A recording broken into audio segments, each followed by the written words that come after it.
Hello, welcome to our next episode of Pendragon.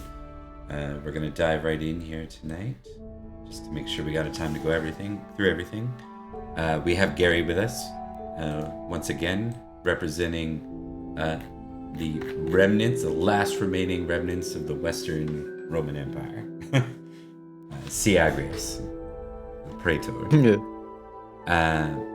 Maybe we'll just do quick introductions. If you can just quickly say your names this time and who you're playing. We'll start with Thomas. Hello, my name's Thomas and I'm playing Sir Edrich of Winterbourne, Stoke. Hello, I am Mark and I shall be playing Sir Florence of Idmiston. And hi everybody, I'm Liam and I'm playing Sir Perin of Durnford. All right.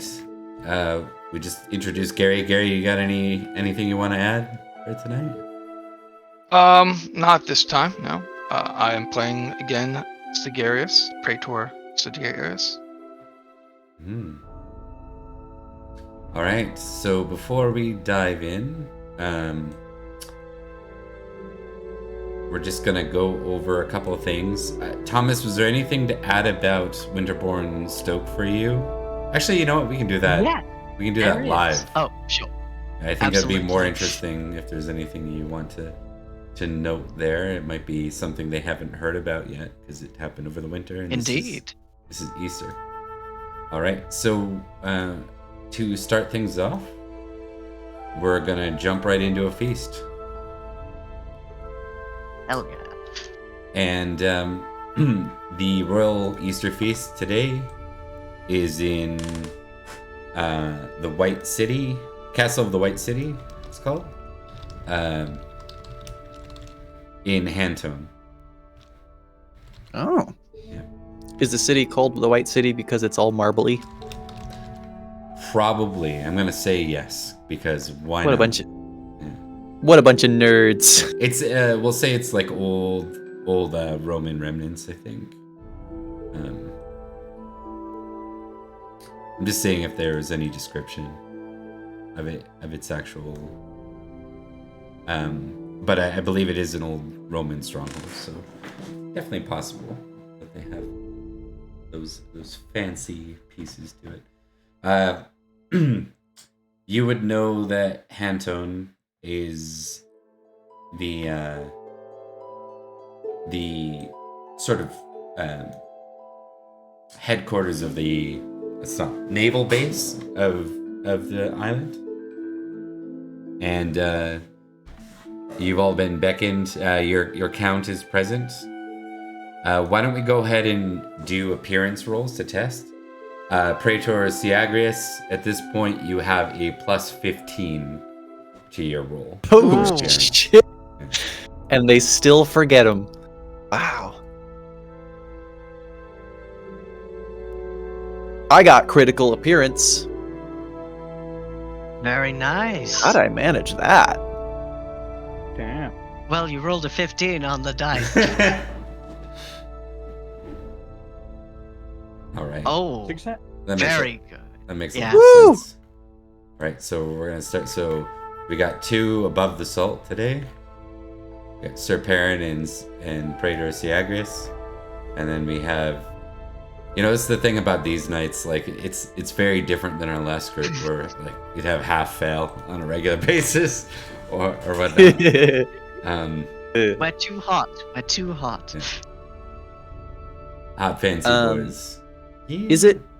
Is it possible, Bob, to invite my betrothed? Not my betrothed, my Bronwyn, Lady Yeah. Bronwyn. Yeah. This feast. Cool. As well, I just want to say, Florence would of course invite his wife, his newly found bride, Baroness Pomponia. I don't know if you've heard. Did you guys get married yet? Has the wedding Yeah, I got happened? married. I don't I think we feel did. like you two are rubbing something in my Yeah, I face. think for that mark, that's going to be a summer event. Okay. Yes, good. Because I think it's too cool not to do on screen. Does that make sense? Exactly. I get Exactly my point. Sorry, Mark, but I want to get you a his wedding gift. fiance, his if you haven't heard, Yeah. If you haven't heard, yeah. bagged a good one. Yeah. All right. Brilliant. She's here and above the soul. So, Oh shit. yeah. Well, your fiancés. Eventually, that might change with when you're married. One of you might be able to Right. raise the other. It's all right, Florence. I'm sitting next to your wife. Well, thank you. No, I'm glad I could trust you. So that exactly. No, if it's possible, Perin would be happy to switch spots with Florence. Do I have to make a modest test for that? Florence doesn't actually care. Yeah, but still. And if you want to. Yeah, you have to test modest, and there is that fumble chance, just to warn you there. I succeed. Okay. Hey, Florence, you want my seat? Sure. Cool. All right. Yeah, they'll give it to him. That, That makes was sense. very amiable. All right. I can't remember if you get something for that. I think it was 10 50 glory, I think. 10 or it was 10 glory. I think. And you can tick modest, I think, when you do that. Hell yeah. Good, because I actually wanted to draw some Uh, cards today. Let me quickly. Do. I'm gonna start counting the glory now. Okay. Why don't we get recognize roles from all of you? With Perin, you can do heraldry or recognize to notice this dude. For Perin, you can add a +10 to recognize. That's a second Failure. critical. Surprise. Holy shit. Oh, now, very nice. On a natural 22. Damn. So Yeah, that's two that's, natural crits. That's wild. Yeah. I'm so scared. And we are playing with the new rule Recognize. now officially, where Mhm. crits equal glory directly based on your skill level. Oh, Does so it? the same Okay. the same that my skill was, which is 10. So I would get 10 glory. Okay. Yeah, correct. So you're at 20. I would actually get more though, because I critted on my appearance roll too. You did, yeah. Correct. Yeah. So you get Woo! that. I'm going to have to do basic addition. No. Alternatively, we can each individually keep track of our crits, and that's like hand those to Thomas if No, it's no. too much to you. No, Is no, that- this is fine. Okay. I was playing it. I was doing a bit. For sure. comedic I effect. just okay. So Perin for sure you recognize. Syagrius Recognize the shit out of recognizes. Makes sense that Edrich wouldn't. Florence, Florence you recognize by heraldry. The man sitting beside King Arthur here is Sir Gwyn. Oh. Yeah, he is the Double admiral. win. Oh, Wait. him. Yeah, Sir It's Gwyn. me. I think it was. Sir Gwyn. Yes, Mm. you know him. His He father also was Mun. No, actually, it was He's a- Naff. Naff, that's right. That's right. I love Naff. that. He's Gwen Win App Naff. That's what he is. Yeah, I'm an Animaniacs fan too. I get it. Right? Okay. Snarp. So he is up here now with a super long name. He is the admiral of Uther's fleet, of the royal fleet, and he's also the castellan of this keep. So he is at the head seat with Uther. Ulfius is here, and then Roderick's here. The other the other dukes are not. They're present elsewhere. Like they can't travel this far south all the time. There's enough threats elsewhere, right? And otherwise, totally like Duke Gorlois would absolutely be here because he really tries really hard to get to these. But enough of that aside. Why don't we dive in with Gary? What do you want to do? So it's a 3-round feast. I think for Syagrius, that you were kind of welcome here as an honored guest, which is why this seat is set aside for you above the soul. For the crit too, I'm gonna give Perin something extra. You don't see the prince. Oh, Madoc's not here. That is weird. That is weird. Okay, keeping that in mind. And then also food roll when we get a chance. Oh yes, thank you.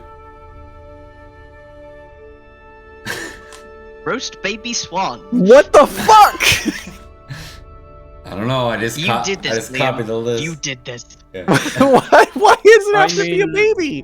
What the fuck? Considering like the conversation that we've had, for It's the true. past You gotta get him young, otherwise it's too dangerous of a hunt. Exactly. Yeah. Well, that actually sounds delicious. What a delicious feast. You guys like, yeah. You guys manifested this. You realize that. So. There was a side swan / geese conversation came up recently. Okay, so back to Syagrius. Sorry, Gary. Syagrius would like to appeal to the fighting men who are gathered this Easter of the glory and honor to be had in venturing beyond the lands and of this island to the mainland, where they might aid their fellow brothers in arms and faith, repelling the perfidious Frankish scum, claiming a proper stronghold. Is this done as a bit of like a toast kind of thing, or more of a mingling? I think it's a toast of sorts, yes. Okay. An open sort of, as given his position above the salt, sort of Easter toast, but with clear purpose behind it. Mm.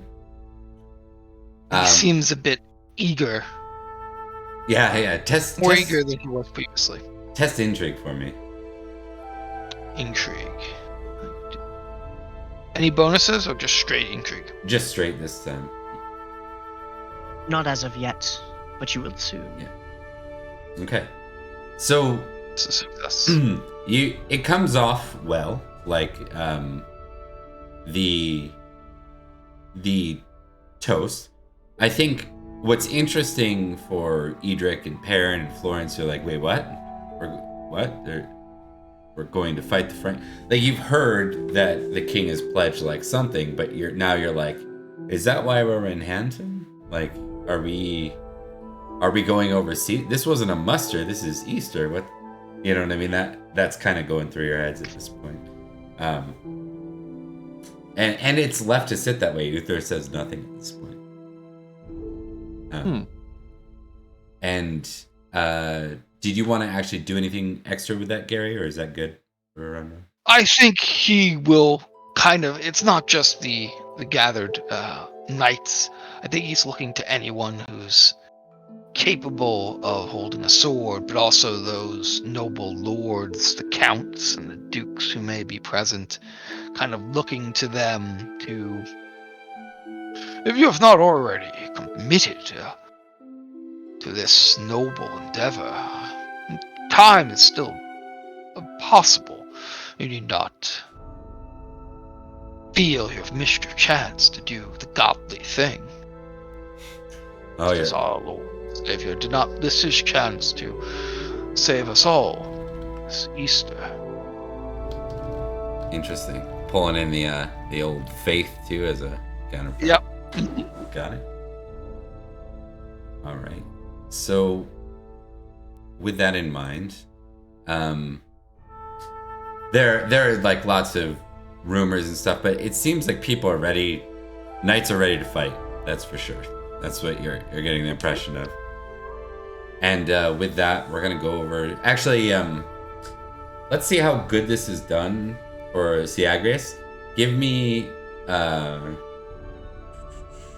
compose roll, and then follow it up with. Actually, you have law, right?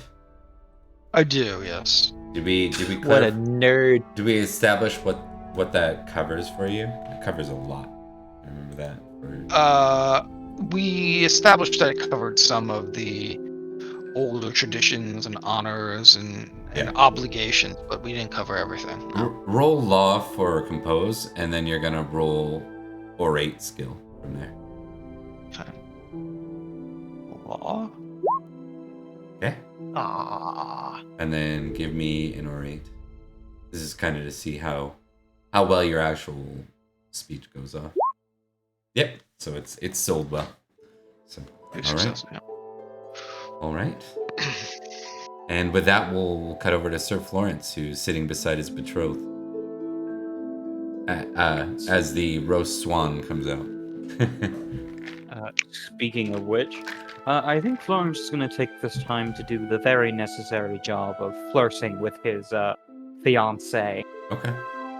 in a very loud and Public overt way. fashion. Yeah. Yeah. Just full scale PDA energy going on here.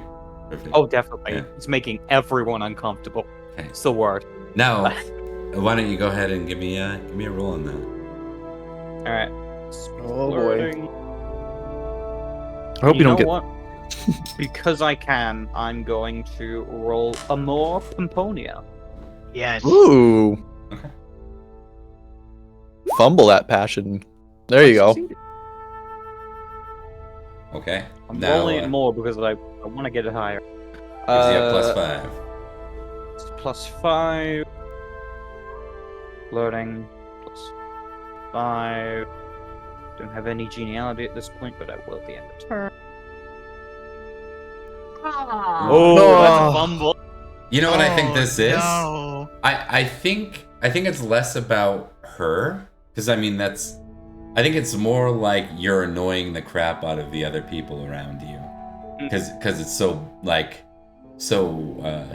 public. Like, not only is it public, but you're presenting it like Blatant. that. Yeah, blatant. It's blatant. Yeah. Yeah.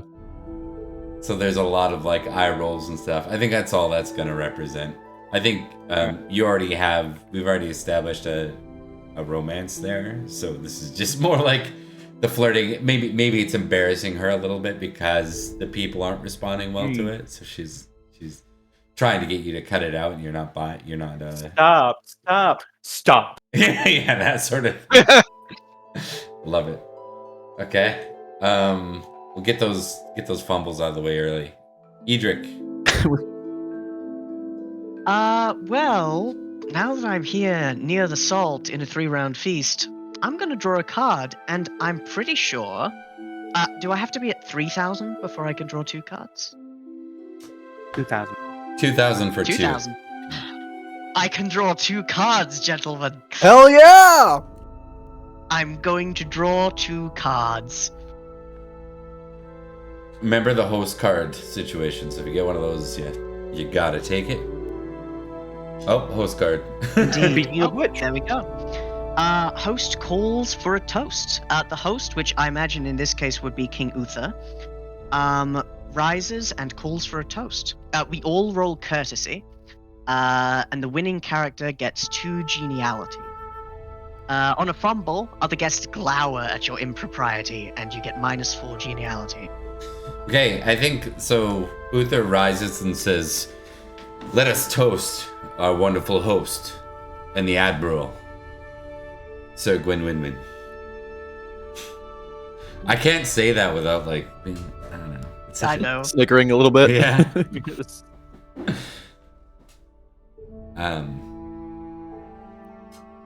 So is this a test for everybody? Is that what this one is? Yes, it is. Okay. So all of you get to provide your toasts.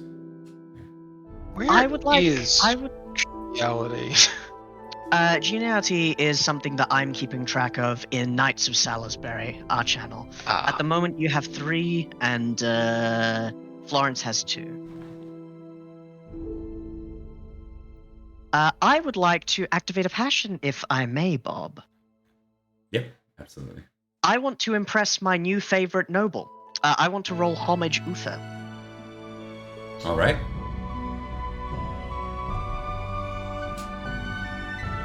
I also think I'm going to end up activating a passion as well. Success. And let me roll courtesy. I don't want to fumble. I don't want to fumble. Okay, good. You did not fumble. You survived. I Jeez. survived.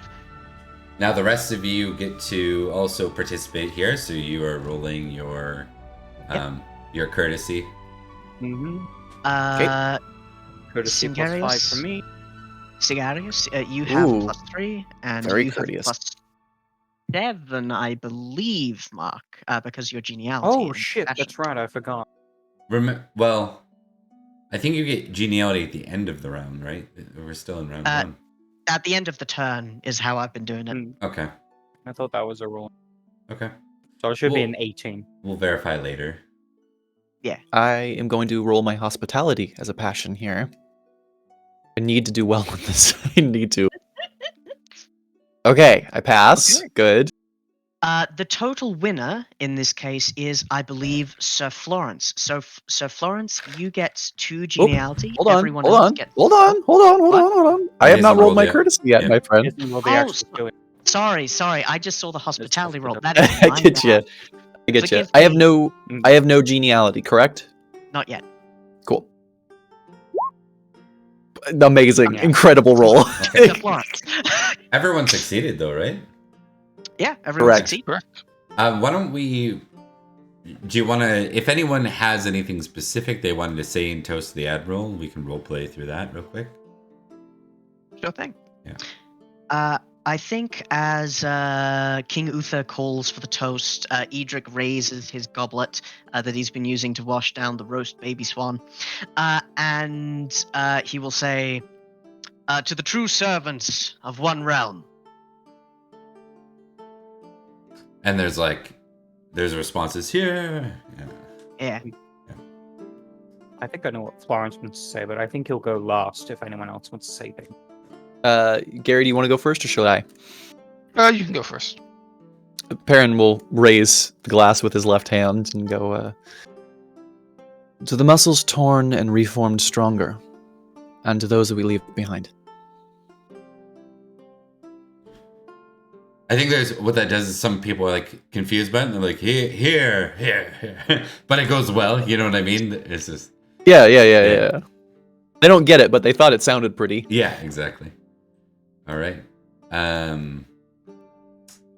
think Syagrius says, a toast to all the saints of this holy land, and to the good admiral for his ships and his willingness to serve. As a toast. Here. Yeah, that. I think people are equally confused and they're like, wait, we still haven't heard about a muster yet, so they're Mhm. you know what I mean? Yeah. Yep. Yeah. And I think your turn, Mark. in which case, Florence stands, raising his cup into the air as he goes.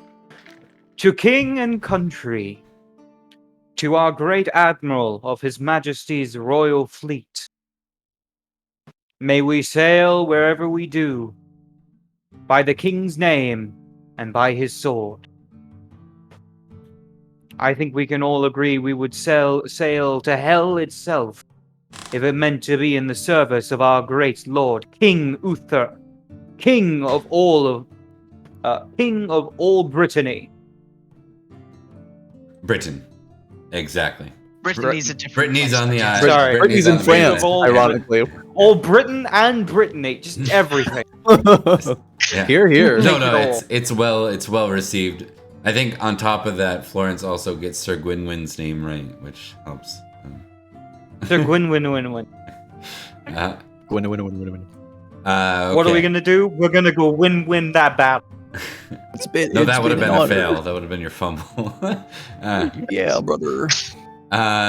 With that, we will go. Okay, so that's on to Sir Perin. Actually, hold on. Before that's done, King Uther stands and says, "Indeed, so there will be news later, but for now, eat and enjoy. We will discuss the divvying of our armies later." Here. And on to Sir Perin. Hooray! So we all succeeded except for Mark, who got 2. So we're each getting 1 geniality for that, right? You have 1 geniality currently, yes. Yep. Yes, I love 1 geniality. Give me a feast card, only the 1 though. Right. Ooh, juicy tales. Oh fuck, keep this card. You missed the next round of the feast. Damn it, I want to do something there where you off listening to gossip. In a subsequent round, you may discard this card to avoid the geniality penalty imposed by another card, or to gain +5 to any intrigue roll. Yeah, cool. That's that's whatever. Okay. You Better may be a discard goddamn this- juicy tale. Oh, there's one. If you want it. Oh. Yeah. Oh. I think Perin will like I the do. outcome of that. And we'll get to that in a I minute. do, but I'm choking. I'm choking on my own saliva, so Yeah. I'll carry on. If it's okay with you guys, I think I'll skip the 1 round worth of you getting together and talking. Is that fair? Yep. I'm fine with that. Okay. Yeah. So we'll go back to the top of round 2 with Syagrius. Syagrius is going to do that thing where you just go about praising the host and all that sort of stuff. Okay, yeah. Do you want to make your temperate roll kind of thing? Is that your feasting? Yeah, that's it. Do temperate. What am I adding to this? If anything. Currently 4. Maybe. That's if geniality adds to this. Yeah, it would. Yep. All right. Which is a shame, because otherwise it would have been a crit. Yeah, what about That's fair. Well, we'll count it as a crit. That's fine. I think. Yeah, Syagrius is quite the good feaster here. It's going very well. Feaster at Easter. Yeah. Just with his initial like somewhat leading statements, he's now gone to more of like celebrating and showing them how they feast from where he's from and some of the Easter traditions and just kind of talking about that sort of stuff. Now, you think Florence, because you're above the salt with him, do you think this is something that you think this would fascinate you a little bit, like learning a bit more about the Roman culture that maybe you've only had distant? Definitely. Okay. Why don't you give me a D4? Or sorry, D6. I meant D6. Yeah. You don't roll 4s in this game. I will say Florence is the kind of person to know a little bit of Latin, but not really know what it means. Just it's not going to be much, but you have, if you want to add a directed trait, trusting Syagrius of 1. It's not much, but That makes sense. Yeah. Did you know that the Emperor Constantine in his day was the one who started the giving of eggs during the Easter celebration? Quite noble of him, in fact. Spread on this tradition of fertility and birth. Life. Oh, fascinating. Please do go on, Praetor. Awesome. He goes on to talk about that sort of stuff. And I think that will be like perfect shift to Florence because it's his turn now. So, hammer pens, Florence.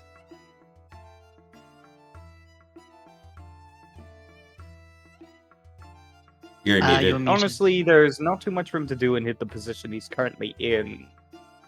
So I think he's going to try and make up for what he did last time by doing the exact same thing over again. Double or nothing. Beautiful. Okay. Oh, what I a say guy. the definition of insanity is doing the It's same failing- thing over and over again. Is failing to do the same thing over and over again. So if you do it over and over again, you Then succeed again, one of those times. That's You're good. also the definition of practice. Yeah, The same thing exactly. over and The over. definition in Pendragon is doing the same thing and fumbling twice in a row. Yeah, fair. Yeah. All right. So I have a +4, +5, plus so it's a passion. +9. You shouldn't be able to fumble this. It's not with fumbling it's- I'm worried about. So I'll make this note now because of your all geniality, boys. I've been thinking about this for a while. for just like battle rounds, because this is meant to take place over an entire night. Not this feast, but in the next feast we do, you'll get you can test a passion, but it's only for that feast round. Oh, have we not been doing that? I thought we've been doing that. I don't think so. No, once you If we activate have, the I've passion, been mistaken. we've been allowing someone to carry forward for the whole feast, or at least we've been flipping back and forth, one of the two. But we've I've definitely seen people flip, like do more multiple. But like we'll stop that just because like your geniality can get into gross scores anyways, like +5, +7. Yeah. Adding on top of that a +5 for free without any risk doesn't seem. It's going to be auto successes galore. So. That's fair. Speaking of which, order success. Perfect. So it goes well. I think you tone it down a little bit, maybe, or rather, you're able to make it seem more sincere. Or maybe out of all the people frustrated with you, it's like they turn their attention away, and then there's a sincerity where you're still doing it, and they're like, "Oh, look at that! He really is caught up with her." So it seems doubling down paid off. And she seems like, now that there's less eyes on you guys about it, she seems happier. The Baroness seems to be digging it. All right. And since you spent another round doing that, Mark, did you have flirting ticked already? Yeah, no, I just checked it. Okay, You gotta check for it. It's a new year, baby. It's a new year. New year, new me. Ah, fuck. My voice is still fucked up. It's okay. We got Edrich first. Yeah, we got Edrich. Yeah, you got cough time. and Cough on mute. do a purging cough. Yeah. But what was I going to say? So, the House of Winterbourne Stoke has had some misfortunes recently. I was wondering, Bob, is there some way for a knight to, let's say, go around a feast and see if he can recruit a steward? Like, are there unlanded stewards? Is that a thing that happens at feasts, or is this more suited for a different time? No, it's actually a great time to do it. I think you at the very worst, you could ask around. So recruitment starts with finding out who might be available. Yeah. Squires that don't make it, squires that were injured, third or fourth sons, like especially if the third son is already accounted for, then they've got the heir, the spare, and then one of the cloth. So what's up? One other who. Yeah, exactly. If there's the heir, the spare, and the dare. Merchant. Yeah. But yes, Edrich would like to go around and look for people who might be interested in joining the household of Winterbourne Stoke, particularly for coming winters. Okay. Give me an intrigue roll. Absolutely. And I'm going to milk the fact that this is the last feast we're going to have that, and I'm going to keep my passion. Unless, of course, that would be unfair, because I'm fine with not doing it. I mean, I did it. Yeah, I think Like we're I said, fair game now. Yeah, we'll never For this feast anyway. Yeah. When I make those rules, I change management wise. I hate changing rules on the fly unless they're really, really broken. Yeah. It's just better to like leave it for the next episode. Okay. All right, critical intrigue. Give me a D1, D20 roll, sir. Absolutely. 8. Okay, and give me a D6. 4. Okay. You would see Edrich in his element, swooping from place to place.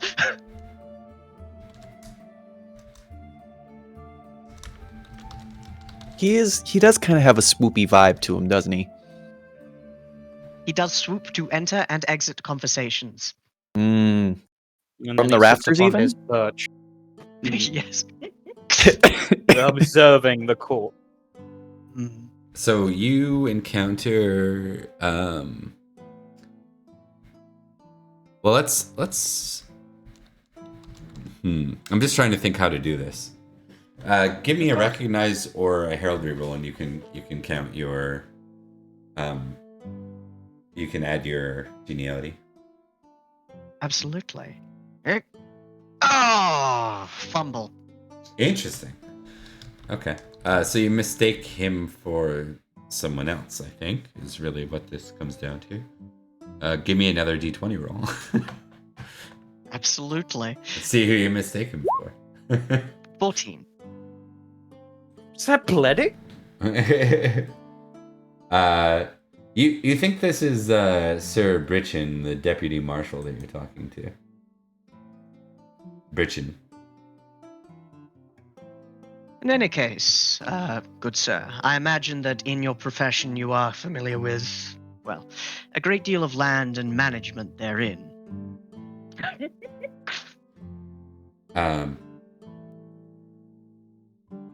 He says, well, land, well, I mean, wait. Allow me to, I think he gets it. I think he gets it. You think he's the wrong guy. He looks over, Yes. he says, you might be looking for the deputy marshal. I'm Sir Elysier, the Strong. Oh, please forgive me, Sir Elysia. Just a faint flush of embarrassment. He's, you recognize the name immediately. He's a constable. Understood. That must be why I confused you. You're in very similar roles. But it is good to meet you, Sir Elysia. I came here for... Oh, sorry. Continue. No, go ahead. I came here because my land has been... Well, my steward, my uncle, unfortunately passed away quite recently. In a traveling accident, so the messengers say. He cracks his neck slightly. And my land has been managed less than well, particularly with the poor weather we've been facing. I had been asking around to see if there were anyone suited to stewardship that would be able to manage my manor, particularly in wintertime. You wouldn't happen to have come across anyone who'd be suited to roles like that, would you?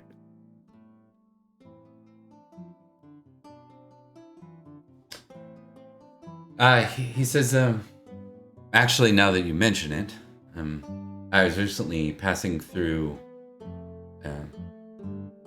Huntland County, which holds the remnants of those who were faced on the Saxon shore. There's a family of displaced knights there. They had 5 sons, and not the armor to seat each of them. There's one that I know their name is Iona, I believe. They say that they are good with, with numbers. I see. A useful skill. Huntland County, you say? And inwardly, Edric's like, oh, Yeah. that could be a problem. It said- Probably spies. He says, that is where that is where I encountered them, yes. But in fact, they're from Kerkolin. Of course. Well, thank you. You wouldn't happen to know where they are now, would you? I imagine this person could help me quite a bit. Iona. Well, I'm sure you'll be busy, given you are part of the Party of the Sword. If necessary, I can do this for you. You are Goratrix's cousin, after all. That is Goratrix correct. has served the king quite well, and I believe you have now as well. If that is the case, then consider it a favor done. You do me great honor to say so. And indeed, even greater to do this for me. Thank you very much. And should you ever need to avail yourself of a home when you are traveling through Winterbourne, Stoke, you may stay at my manor as a guest. I appreciate your hospitality. Whether you muster with the king or the prince, know that I wish you the best, and I will offer prayers to the Lord on behalf of your late uncle. Thank you. But inwardly, Edric's mind is like, what? 2 different musters? Huh? But he nods and says, I bid you adieu. And then he swoops back to his chair. Hey, attaboy. Okay, and we are on to Perin. Yes, what's my gossip? Okay, so how does this work exactly? It says you basically miss the next round of the I just feast. missed the round. Yeah, so Yeah, we're listening to gossip. Okay. And then if I end up getting something that loses me geniality, oh, fucking Christ, ends up losing me geniality down the line, I can either ignore it or Are you allergic to baby swan? I might be allergic to baby swan. Or I get +5 on an intrigue roll, which is fine. I wanted to do an intrigue roll at the end of the evening anyway. Okay. So if you go around, you may discard this card to avoid the geniality penalty imposed by another card. So does it mean you miss the next round of the feast? So that's this round actually. It's this round, yeah. Correct. And then next round you get your juicy detail, right?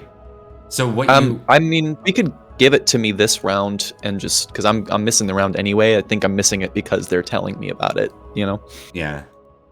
I think it's less that they're telling you and more that you're in range to hear, if that makes sense. Sure. You notice that a number, well, you'd credit on this earlier.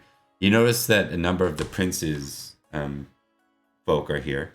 The one you would expect to see is Sir Cadfael. He's not here. Nor is Merlin, nor is the prince. And you notice that the rest of the household knights for the prince are all in whispers together. You get that impression. You don't like when a knight gets in trouble or squire. Like as a squire, you remember squires going out and drinking and then getting caught, not showing up in time or something like that. Seems like that, and they're all whispering together.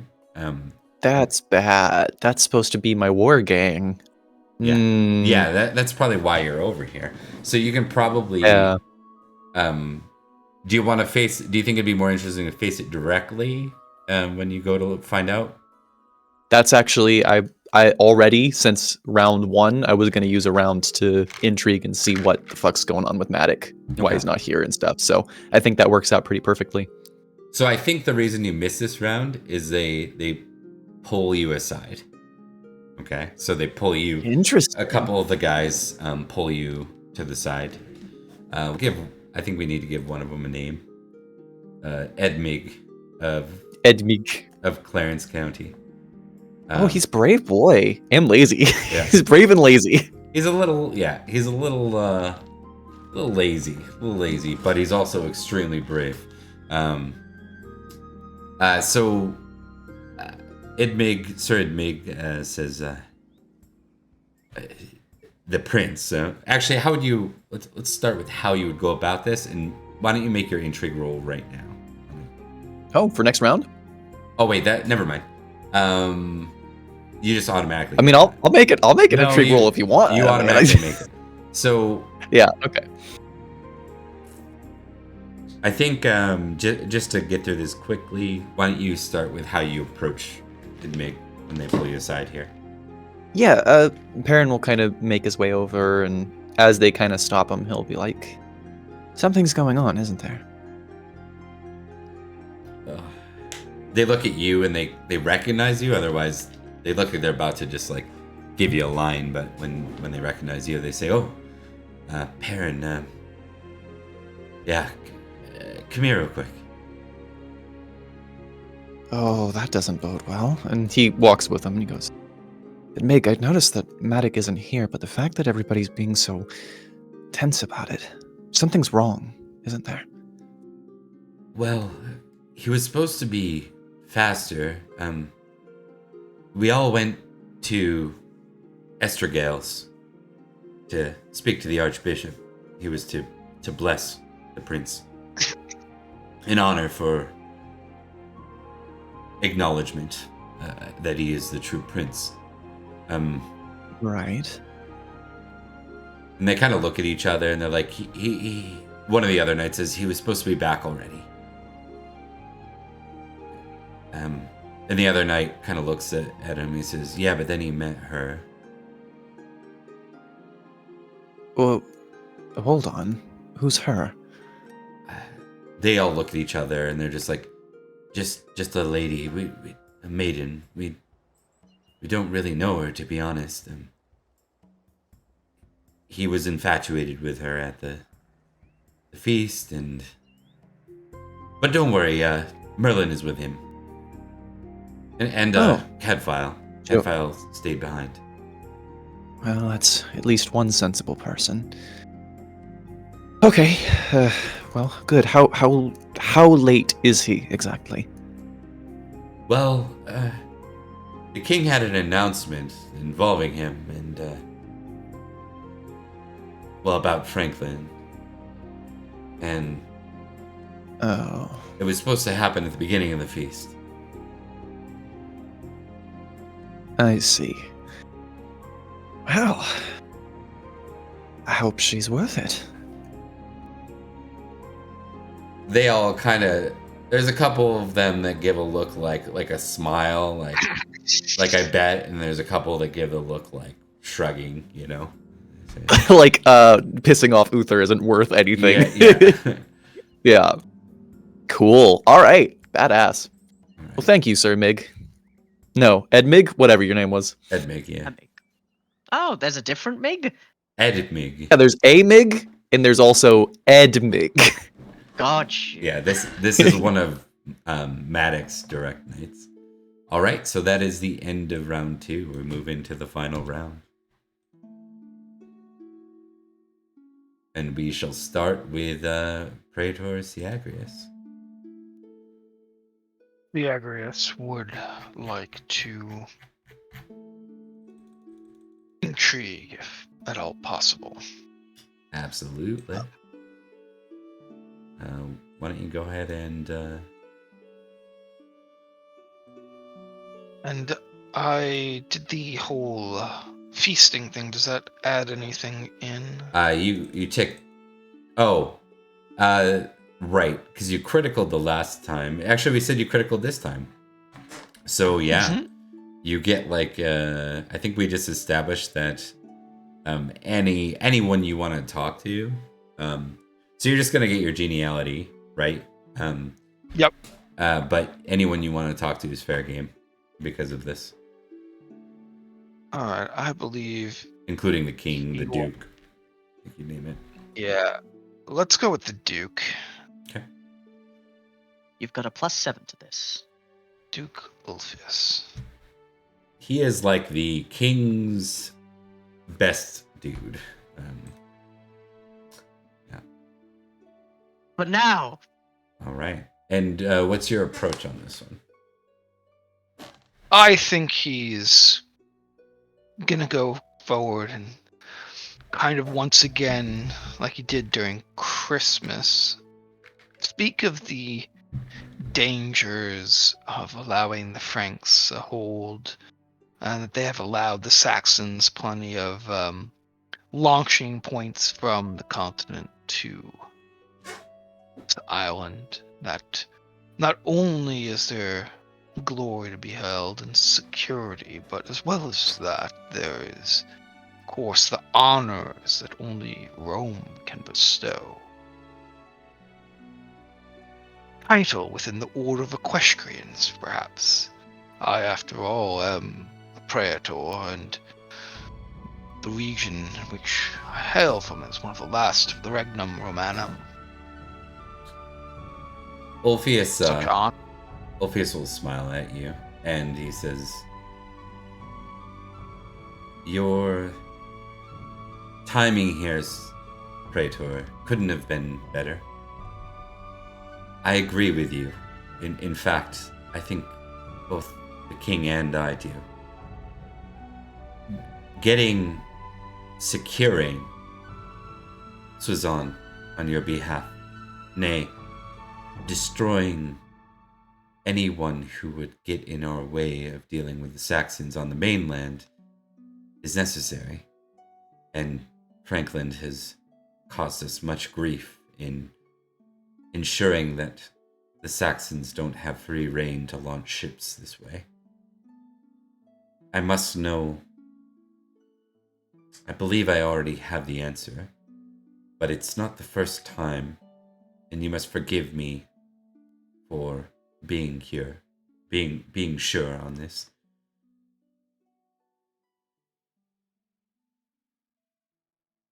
We reached out to Rome, or our ancestors did long ago.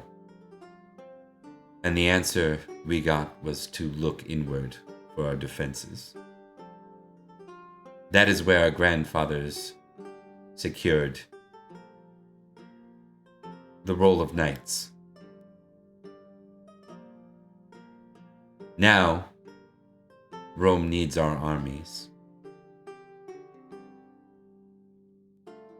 I must know that if we secure your spot, we win Usuzan once more.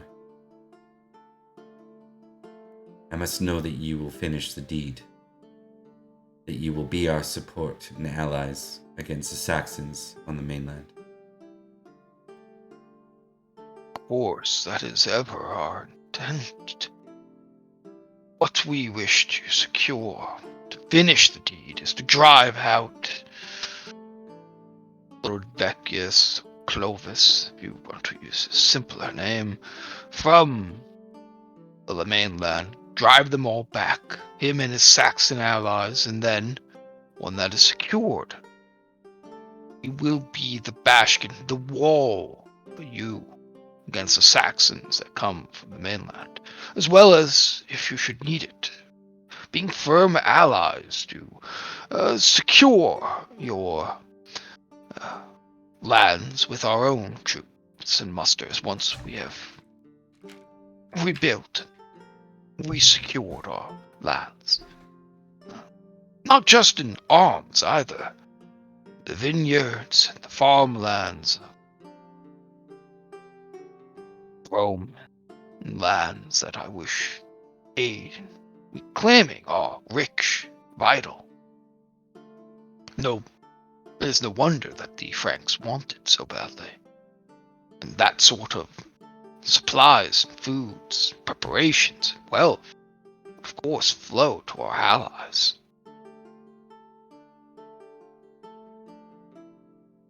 He nods, fairly satisfied with the answer. He says, I think we mutually benefit here. And I think the king thinks much the same. Should he have his doubts, I will assure him of your promise. Boy, understand I am not a young man. I fighting for legacy, for prosperity, and the annals of history itself. He nods. Rome was a bastion of culture. If we can... Or, I don't think he says if we can. I think he says Rome was a bastion of culture. It is to all our benefits that such culture remains. Remember also that the beginning of all things start small. Even great things like Rome, or what you have going on here. He nods. Those are words very true to him. So, and I think we'll move on to Sir Florence in round 3. Thanks very much. All right. I think Florence is going to do something. He is going to attempt to intrigue into who this figure is. This woman right here next to Sir Blaine. Okay. He sees a woman from across the room, and of course the first thing on his mind is, who is that? Who's that girl? What she wants. So you're doing some can't gossip? be the one. Is this I think with yes. Is this with Pomponia? Roll your intrigue. Let's see what that will. We'll see what comes up. If it's a crit, most likely. So this will be a plus 12. 12, yes. Success, but Okay. not a crit. Now, is this more like is he doing this more like a who's that, like kind of like flirting target kind of thing, or is this more of like partly. curiosity? I Because I don't think it's you'd probably just go a, to ooh. Pomponia if Yeah. you're If she's your flirting target, that's my thought. So- Ooh, a beautiful woman from across the room. I gotta find out who that Beyonce, tell me about her. is. So yeah, probably not talking to your unless you're Matt Berry. You're probably not talking to your fiance about that. I'm not saying Florence isn't. That's fair. Why don't you give me a d20 roll? See who you talk to about it. You're above the salt after all. 17. 17. Lost it here. Give me a sec. Victoria! I thought you were dead. You speak to one Lady Diane. It's one of Alright. the more prominent ladies of the court, of the royal court. Go ahead. We can roleplay this out real quick. Alright, what was the lady's name again? Diane. Yeah. Lady Diane, it is good to see you once again in King's Court. I am curious. I have heard many tales that you are one versed in the knowledges of who's who among this court's setting. I was wondering if you might be able to help me in gaining a name of a guest of this very feast. She'd smile at you and say, "Absolutely, and congratulations." I couldn't but overhear your love and affection for the Baroness. Oh yes. Well, you see, Who? we are to be married very soon. Okay. Yeah, we are to be married soon enough. But I was curious as to the identity of any kind of finger across the court. That lady right here, Oh, that beautiful one of blondish hair. You speak of Lady Bronwyn. Tragic story, that. This is, her family lost their keep, as many did during the assault on the Saxon shore. She is see. displaced and, dwelling in Huntland County. Humble Creek Manor, I believe. Humble Creek. Humble Creek. Nope, doesn't ring a bell. I see. Curious as to why such a displaced and beautiful lady would be coming all this way to the King's Court. That triggers something in her too. She's like, indeed. Curious indeed. You can Wow. tell that you've intrigued her now. Now she wants to know more. Well, my dear lady, if you do happen to hear more of, well, why this Lady Bronwyn has come to court, please do inform me. I think you'll find that I am very good at rewarding those that please me. She will smile at that. She is appearance 19. I just looked that up too, by the way. Hot damn!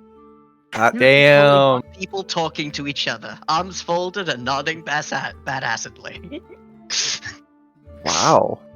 That was a roller coaster to watch for me.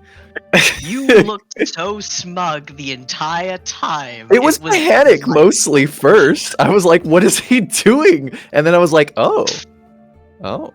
Hang I just want to say, turnabout is fair play. on. It's gonna be a weird relationship for all of us. Hey man, look, we're on our way to that polycule, you know? Exactly. It's- One step. Edric's just the person outside the room going, "Are you dressed yet? We need to kill Saxons." So I can give you one tidbit of information about her, Mark, like what you know about Lady Diane. Do you want to know her glory, her age, her intrigue skill, or a little Intrigue gossip, skill. or well, just real quick, fourth one, Oh. or a little bit of gossip about her. Ooh. I think his interest would be. You know what? In this case, actually, it's going to be gossip. This is a useful person to know in court. So Diana is Uther's latest in a long list of concubines, is the rumor. Oh, Hot damn. Go, boy. Lady has some secrets, Hey, I would imagine. How come Uther doesn't have to marry? How come he can just have a string of bastards and they're just recognized by the court? Like, It's what- He's the king? yeah. to quote History of the World Part 1, it's good to be the king, I think is what. Mhm. Look, all I'm saying is I think we should change society somewhat. Yeah, That's right. all. Para- We to need a paraphrase revolution. Blackadder, yeah, to paraphrase Blackadder as well. Who's king? Who wears the king's crown and sits on the king's throne? Yeah. All right, cool. Alright. Diana. Okay, King's concubine. we're gonna move to Edrich now. I've secured as much as I can of future steward. Part time. I might keep looking in later things, so yeah, party time. I'm going to draw a couple of cards and see what happens. Oh, drawing 2 cards again. It's such a liberating feeling. Now, Thomas, to secure that person, I think the right thing would be, because there's not a lot of screen time, you want to secure the new steward. You know he is a noble. You'd want to invite him to your next court as a guest, right? Most certainly. Christmas court. Indeed. Chris Court. It's cool. Okay, so I've got Queasy and a new teacher. I Queasy, you feel swear you queasy, have very like your queasy. character has like a stomach issue. Like It's so problems, yes. Could I be If I choose this one, and I don't want to, I may miss one round to go and get some fresh air. If I do not, I must roll con. On a failure, I feel sick and depart the feast. On fumble, I throw up in the hall and are escorted out by the stewards. Probably my own cousin. And Would be funny if get I could- -3 geniality. Would be funny Ow. if the gossip would like counteract that somehow. Like Counteract you've that in some unembarrassed way. yourself with gossip. Yeah, exactly. Like you're vomiting, you're chucking up, and then you're going, wait, Prince is not here yet. Or, and I'm going to pick this one if I can, I think. A new teacher. I meet a knight who is renowned in a particular field, and he is willing to give me some pointers. I can roll any skill of my choice, and on a success, I get to tick that skill. On a critical success, he's impressed with my talent and sings my praises, and I get +3 geniality. On a failure, I need to learn more and depart the feast if I want to get a skill checked. I'm gonna pick skill. Let me paint a picture for you. One of our knights, I'm not saying who, has had a grievous injury. And one of us is better with the lance than he is with the sword, and that's a perfectly valid thing. I have been putting a lot of effort into increasing Edric's swordsmanship skill, and I would like to, I think, increase that a little more. I would like to pick swordsmanship for the skill I roll. okay. I don't see any barrier to that. I mean, it doesn't. The only thing is we have yet to see that on screen or in any glorified way. Yeah. But yeah. maybe. Well, I mean, I killed a couple of people last time, but Yeah. but then I increased it further over the winter phase. Yeah. And this is the first episode after the winter phase. So. Maybe this is training with a couple of the knights. So Yeah. maybe there's an opportunity even where you'd bested Jaren and a couple of the Salisbury knights in practice. Oh, yay! Yeah. But yes, I would like to roll sword and see how well I do. Of course, Jaren would never. He was going easy on you. Yeah. Okay, go ahead. Yeah. 17.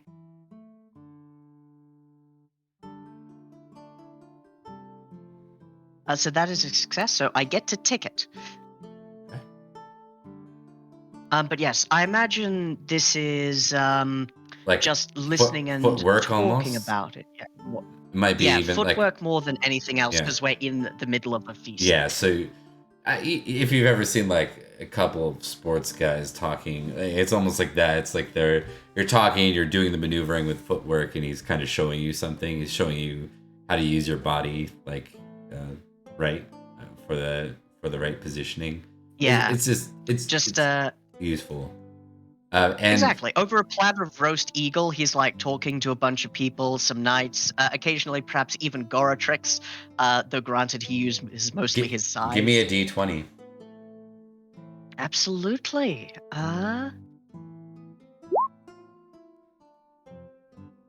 13. 13! Oh, Duke of the Vale. The Marshal Hey, Vogris. nice. Yeah. So perhaps the Duke comes down, and then you have that brief moment with Ulfius where he shows you a bit. That's very good. Mm-hmm. Yeah, learning alongside a veteran of dozens of battles, Edrich feels that he has learned something, or will with a 10% chance next winter phase. There you go. But yes, thank you very much. That is my turn. Perfect. And we will go to Perin with that to close the round. All right. We're gonna I've got just for entertainment. If this changes anything, in enters Merlin, Cadfile, and Prince Madoc. Oh, interesting. I don't know if that changes anything for you. I don't know if it does either. Okay, I've got to recalculate my plan here.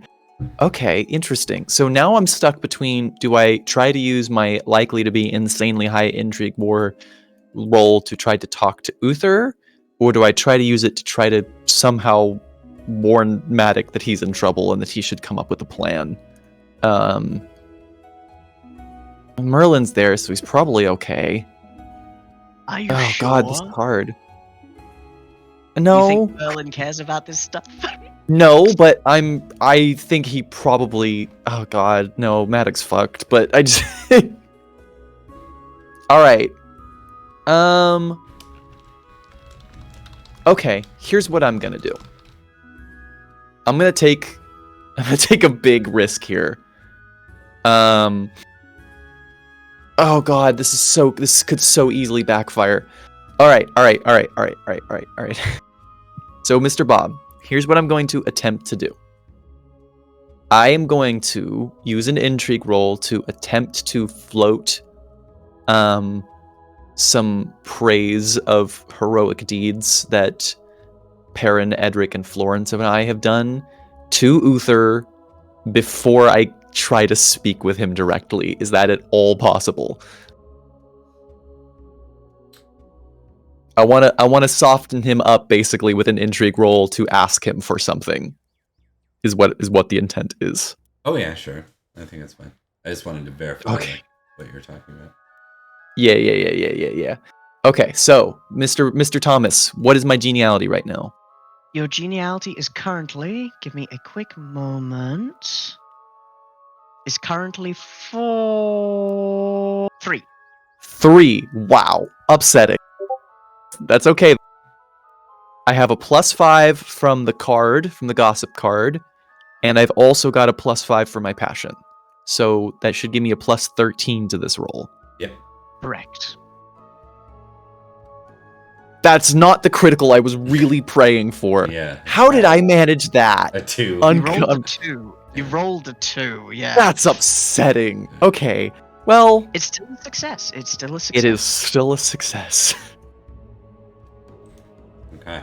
Okay. So I think you approach and Gortrix steps up and then says, "Oh hey." Hi, and he- Gortrix. Yeah, he'll stand aside because he knows that you guys have been kind of running errands previously for the king, or Mm-hmm. rather, This it guy's might, cool. yeah, it might confuse you a bit actually because you weren't there for what Florence and Edrich did, right? You were at elsewhere. Correct. So Correct. I was off getting my hand lopped off. Yeah. So you find it like you don't even have to expend words on Gortrix. He just steps aside, which is strange to you. Huh. Weird. As Perin makes his way up, he'll do the full kneel for King Uther, and he'll... Your Majesty, I humble myself in front of you in hopes that you might honor a request of mine. Ah, rise, Sir Perin. What is it, what is this request? I'm feeling generous today. I'm happy to hear that. I'm betrothed to a woman from the Saxon shores, Lady Bronwyn. Most of her holdings, if not all of them, were lost along with her family. I care for her very dearly, and as many of the houses in Salisbury are suffering from a drought, she cannot provide me a dowry, but I do wish to marry her. I am hoping that, given your generous mood, you might be willing to assist in that matter. Give her something that she can pass on or something of her own. It would be greatly appreciated. When you say pass something on, Sir Perin, what exactly are we talking about? A ring or a manor? He kind of cocks his head, and I think Uther could probably see that he considers that a moment, and he goes, I'm not sure I have the means to run a second manor right now, but you honor me with the consideration, regardless. I think that there is no one wiser than you in these matters. What you feel is appropriate will be graciously accepted. I see.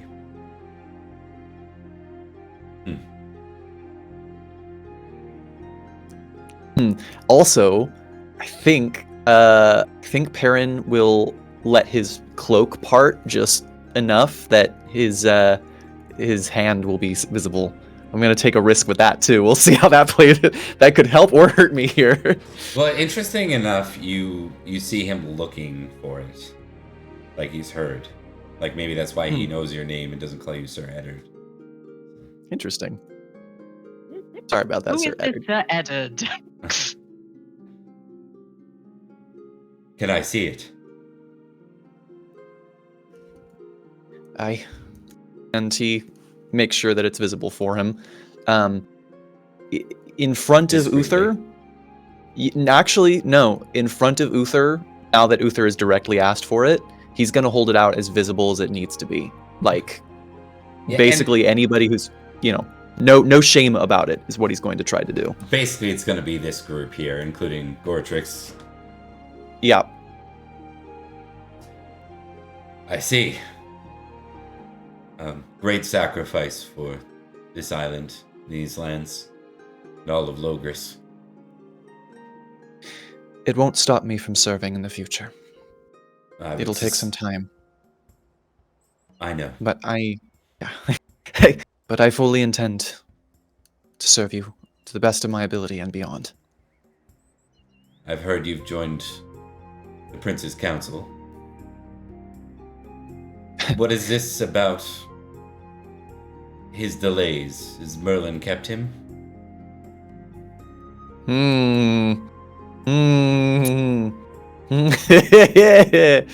Oh, interesting. I think I should roll trusting and suspicious here to see if Uther's already heard the rumors or not.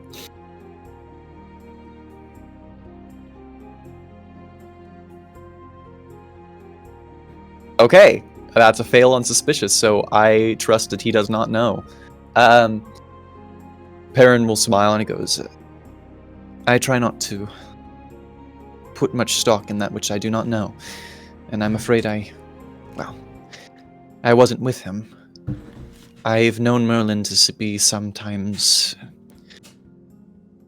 prone to wandering. Beyond that, I can't say. He nods. I see. Very well. We'll wait for his return then. He hasn't noticed them yet. And then he says,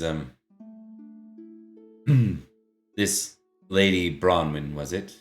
If her family has lost their lands and title, and she is indeed your betrothed, then I will speak to your count about any lands and title that might see her landed in Salisbury. These lands will not pass to you, Sir Perin, but they will pass to your child. Thank you, my lord. You do me a great honor in this. So these would be like matrilineal lines that would then pass to your mutual child. Dope. Perin will nod, and he will very specifically step out of the way so that Uther can see Madoc now. I just want to say one is. thing. The House of Durnford has so far is 2 for 2 with helping the House of Pendragon avoid romantic entanglements. Well, Madoc specifically, just helping them avoid like scandal that would come with that kind of thing. Yeah, man. I don't think Madoc will ever truly know exactly how much House Durnford is covered for his ass. you can add +10 glory for Perin for talking to the king at the. Hell yes! I'm already halfway to my 2,000. Awesome. Okay. I mean, after your geniality, I had 100 left, and I'm almost at 50. So closing this out, Uther stands, and he says, I see the prince has arrived, and Merlin.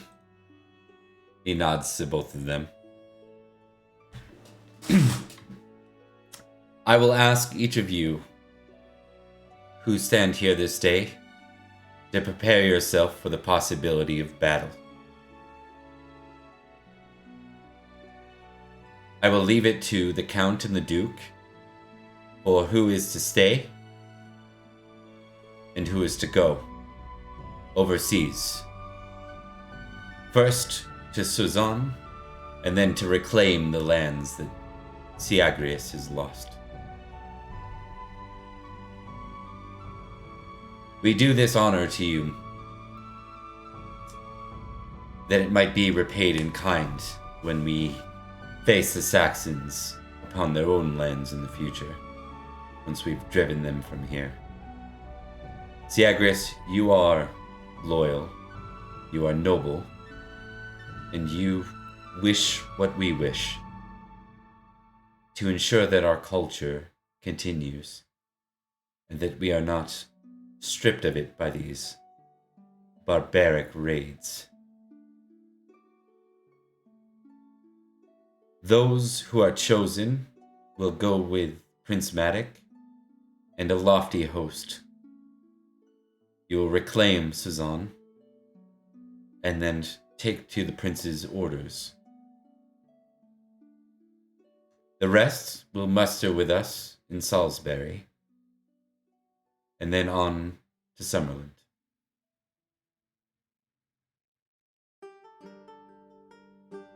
Others must see the sword.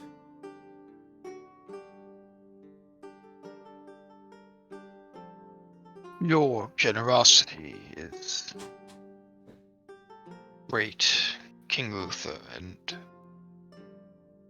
I personally am thankful for what aid you and the prince will be providing. Rome will be forever in your heart. Yes, we shall all prosper from this, and the Saxons and the Franks and all barbarian people will be repelled or civilized. Good. Well, I leave it to you and the prince. May you... he doesn't say just you and the prince. I leave it to you and the prince, and of course our admiral. He will see you to the mainland. where you will siege Fazan and take lead from the prince on further invasion needs. As for all us others, we will be returning first to the Rock and then on to Summerland.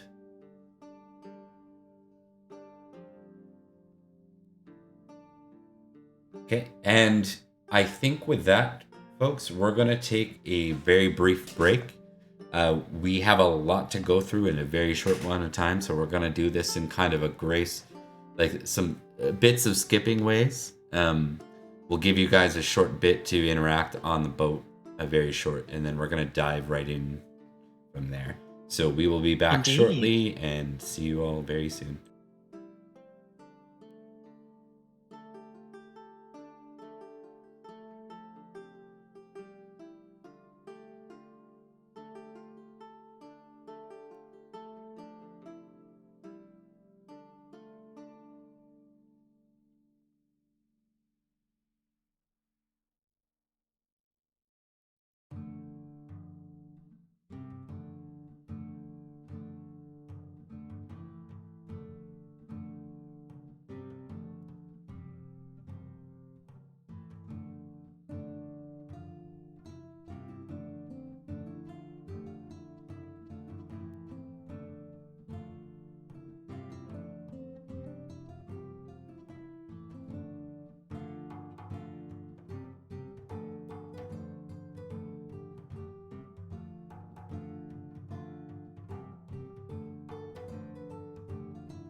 We are back, everyone. Hello. Okay. We're gonna pick up with a scene involving the prince and his newly formed council. This is in Hantone. The admiral is present, and so is Sir Perin. Hello, Sir Perin is here. Mm-hmm. So this is like a planning moment. Is there anything that you want to lead with or ask about before the prince starts in? Not really. I think Perin, especially for this first kind of major meeting, I think Perin is going to study the maps that they have extensively, and he's really gonna roll a passion to like make sure that he's got a strong understanding, and that if he speaks, it's something that is useful. You know. Okay. So maybe a passion in a battle roll just to see if Perin has anything to say. Okay, sure. Yeah. Cool. All right, success on the honor. Good. I need this to go well. I believe in you. Hello? And a success on the battle roll. All right, I might have some positive contributions. Okay. So the as the fleet's loading, this is like you're waiting for the tides and wind combination to make it worthy, like a quick sail. So it's been a couple of probably weeks for the muster to be waiting right before you set sail. You're here with Cadfile and what was his name? Edmig, right? Edmig. So Edmig, yeah. Sir Edmig and the admiral's here as well. As they're sitting down to talk, Edmig's actually a pretty funny guy, right? So he says, good, so we can just head on to Suzanne, and then once conquered, we can just roll out through the rest of Frankland. Oh, yes. Might as well just send the horses. I think they could probably take the entire country themselves. There's some laughs to that. And kind of in a stern fashion. So Madoc's been kind of quiet. You haven't seen him smile, but you haven't known him to be someone to smile in general. But now you're starting to notice that he's annoyed. Because he says, like, as everyone's laughing, he says, enough. We will cross as the king has declared. We will do the bidding. Suzanne.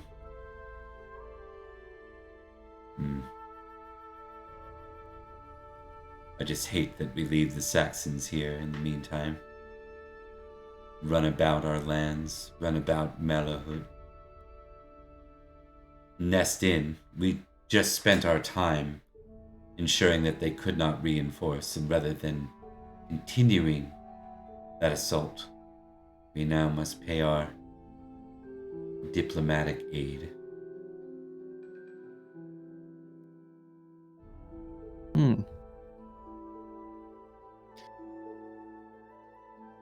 Perin's not going to say anything. Yeah. No one does. Perin's, yeah.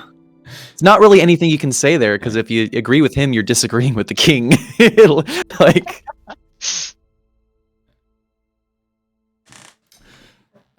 There's a lot of silence. It's unclear who's on what side with that, and they all you know what?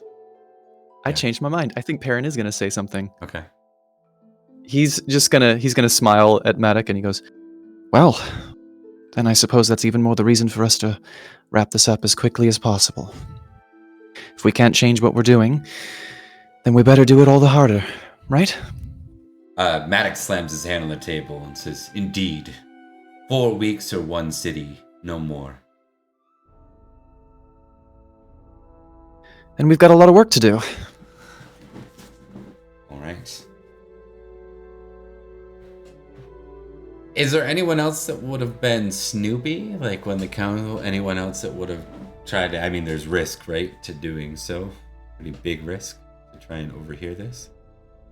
Define the risk involved precisely. I mean, it's a private council of the prince, so Paramount to spycraft. yeah. I mean, you guys can just talk to me on the boat.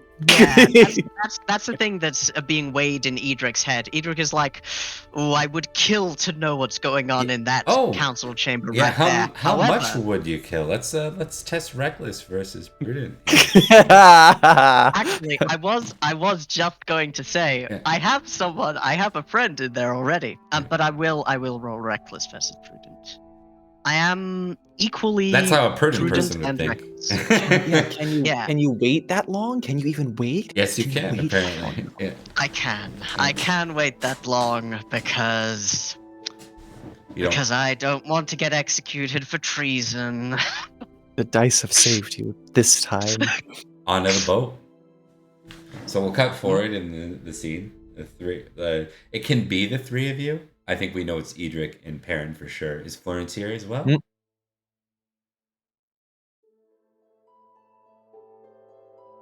Sorry. Is Florence going to be present at this boat scene as well? With Perin Yes. and Edrich? Yes, he will definitely. But I think specifically in Florence's case, I've decided he gets extremely seasick, so he's not having a good time. Okay.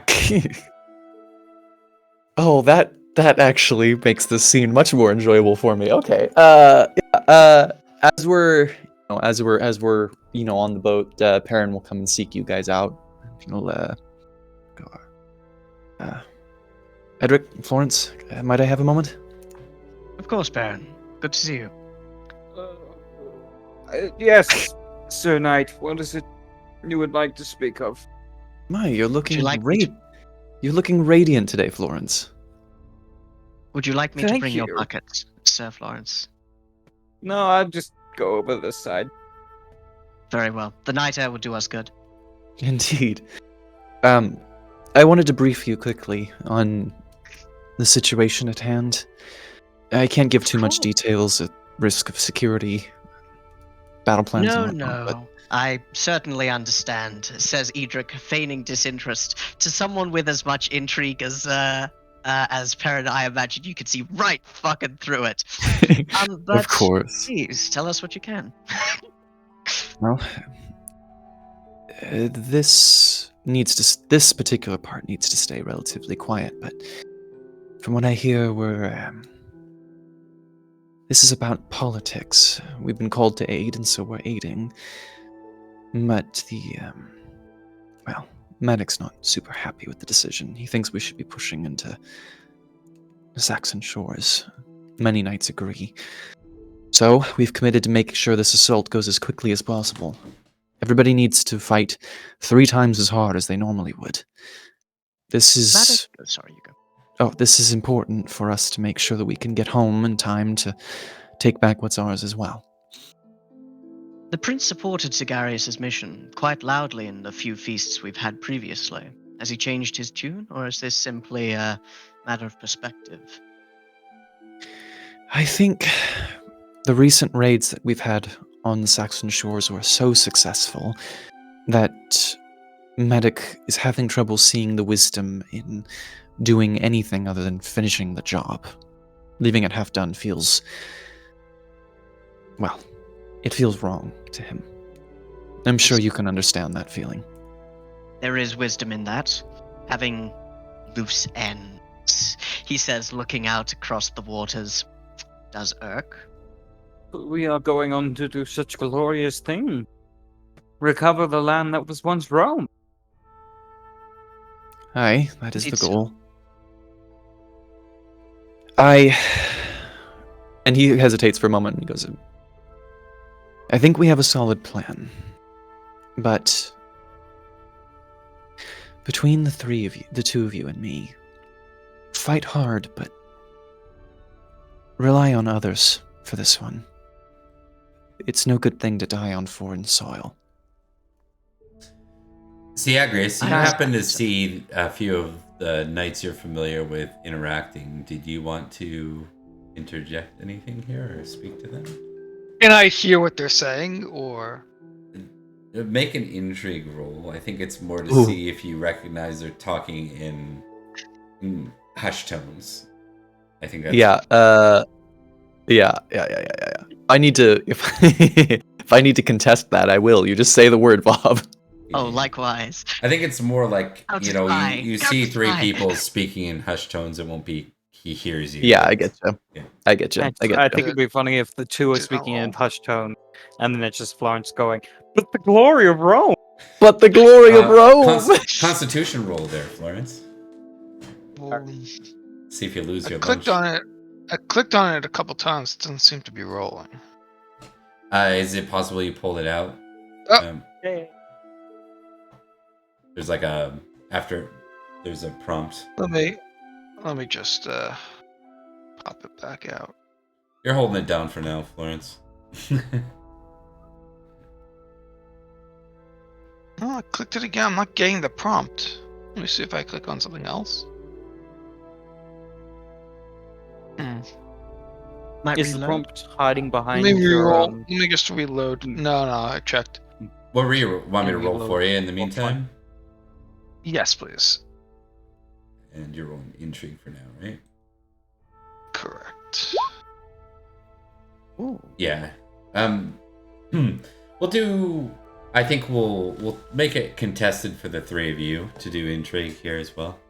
I think it'll be interesting. So I need all three of our knights to test intrigue. It'll be hard to I match don't- that. I don't think Florence would actually be contesting it, because he, for one, doesn't believe he has anything to hide, and doesn't think we should hide anything from Praetor.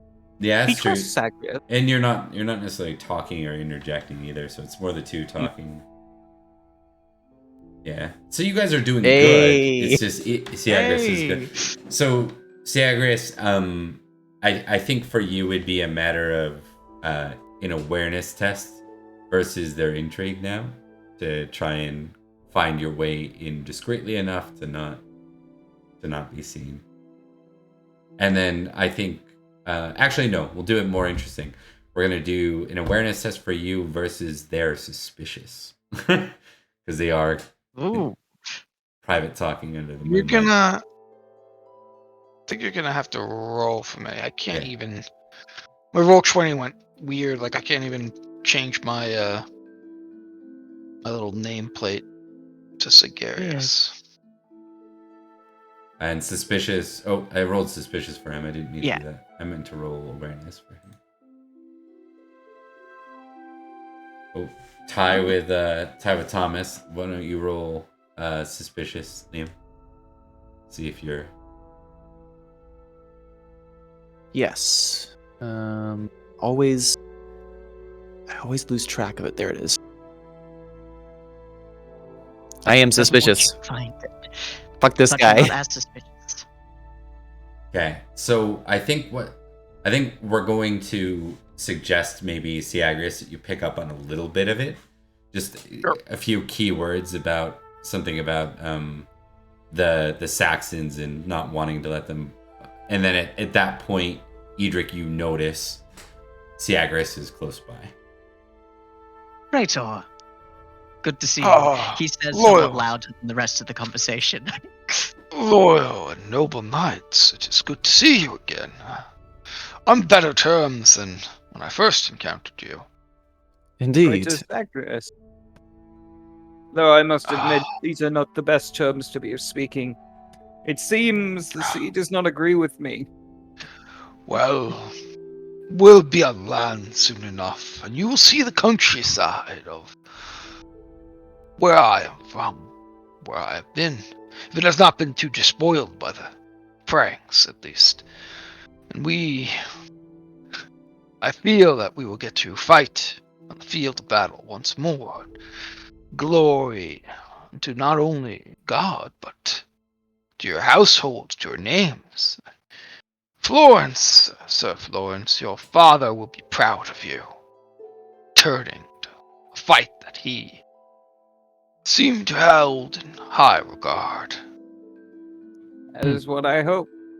Hear to that. And Edrich, last time I saw you in combat, you were slaying many a Saxon. I hope to see your sword as efficient against the Frank. They are typically more heavily armored and more adept at their horse than the Saxon swine you are accustomed to, but I have no doubt that you will all be great allies in the battle to come. We shall free all of the lands of Rome from the Frank and restore honor and virtue. You have my thanks, and indeed, your advice will do wonders when we finally get into battle with them. I have been practicing, but we will see if it is enough. That does bring me to a slightly different matter. I'm uncertain if I'm joining you in terms of direct combat this fight. I'm still recovering, and, well, to put me in a direct fight right now would frankly be suicide, and... Well, Sir Perin, it is, right? You're more than welcome to join my escort and accompany me.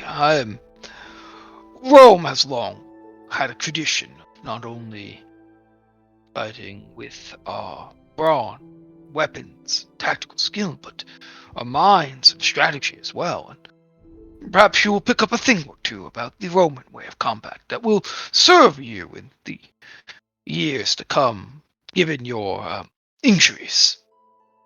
I might quite like that. Thank you. Of course.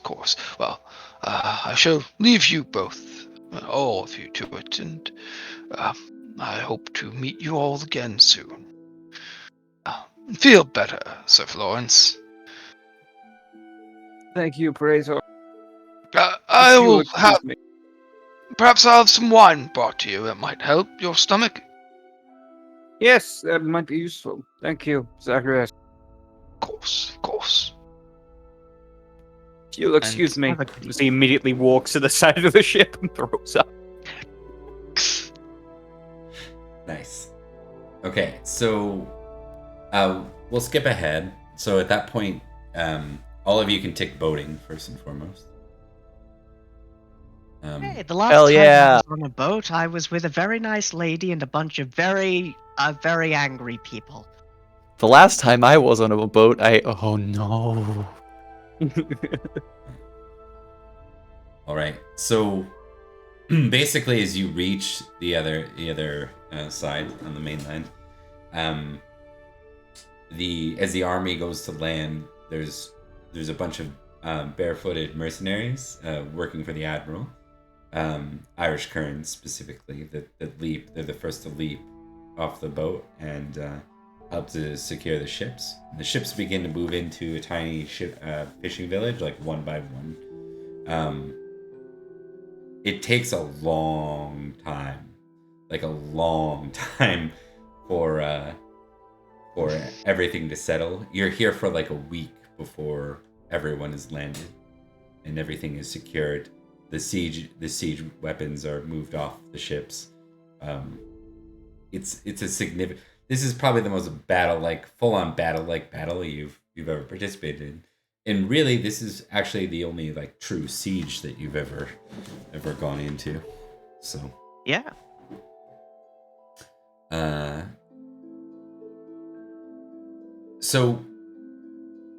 Liam, did you accept the Praetor's offer for escort? I did. Okay. I would like to study his tactics. I think that's actually very much what Perin's trying to focus on right now. Basically, as you move to now that you've landed near Suzanne, the army then begins to ride or move under Madoc. Syagrius, is there anything that you would have done in the days to come that would be significant or noteworthy for our three knights here? I think he would have sent out his own personal attendants into the countryside to rally any of the local minor aristocracy that might still be in place, anyone he knows amongst the commoners who are willing to fight in the battle to repel the Franks. That's good. And then it's Sir Mig, who is your commander if you're not under Syagrius directly. So I think it's for Mark and Thomas that'll be the case. The Good sieges, times. Last time I was under his command, I took an axe to the face. right? Not at all worrisome. It should work out perfectly fine for you, just like it did last time, right? Yeah. All right. So just to generate, there will be some conflict moving into the actual siege itself, which will then require the sieging to take place, and you guys will have a lot less that you're able to do at the forefront other than get arrows shot at. So let's maybe for those that are participating in a fight, can I get confirmation? I assume both Florence and Edrich will want to fight. Perin, you're not going to put yourself in harm's way unless the Syagrius himself is fighting at the front. Is that correct? Correct. Perin is, he'll potentially have either his bodyguard knight fight or Virgil fight if you want, but otherwise he's gonna focus on tactics for this one. Got it. Florence is knights. indeed gonna fight by side of Edrich. Indeed so. We are knights, and this is our duty. And also, my horse needs to stretch its legs. It did not like the boat. I will also add to our strategy as Edrich is there with his sword. So Florence himself is wielding his rather decorated spear. I pin them down, he goes in for the charge, and then we slash and poke. Yep. Okay, so the army marches to Bayou and then starts to prepare to lay siege to the actual city proper. We're going to play this out. We're gonna have a couple of skirmish rolls for you, and we're gonna give Liam some opportunities at battle rolls as well as Syagrius. So Syagrius and Hell yes. Perin. Battle buddies. Yeah.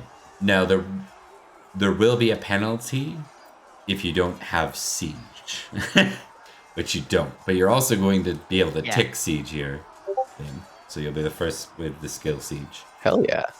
I mean, what are we sieging? Fucking A Roman stronghold. Manors? Basically. No, I mean like back in England, there's not really much to siege for us. Oh yeah, that's fair. Especially with the enemies we have. Castles, but I mean, it hasn't really come to that at this point, right? So Exactly. We'll need it someday soon even, but not yet. Not yet. Very soon. Sooner than you think. Tomorrow? We'll need that D20 roll from Thomas and Mark to get your respective what you're fighting. 8. Pitiful. 3. 8 and I 3. can handle that. Okay. 8 is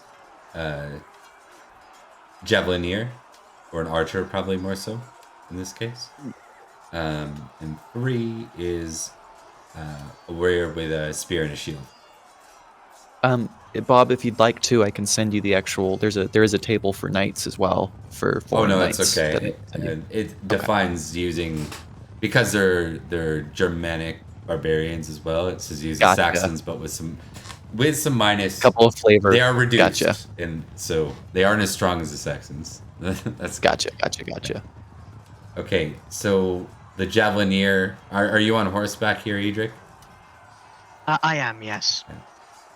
As is Florence. This is Florence. So we'll start with the javelinier. He's gonna get his initial opportunity, right, uncontested, to throw a spear at you. You can choose to split. Do you want to split? Archers always, you would have to split, right? Like they get their attack first. It's not contested at the same time. Do you want to split? Sure thing. I'm going to split only a little. I'm going to split my sword for 4 for this. With the horse bonus, that gets me up to 9, I believe. Okay. And then that leaves what for your 15.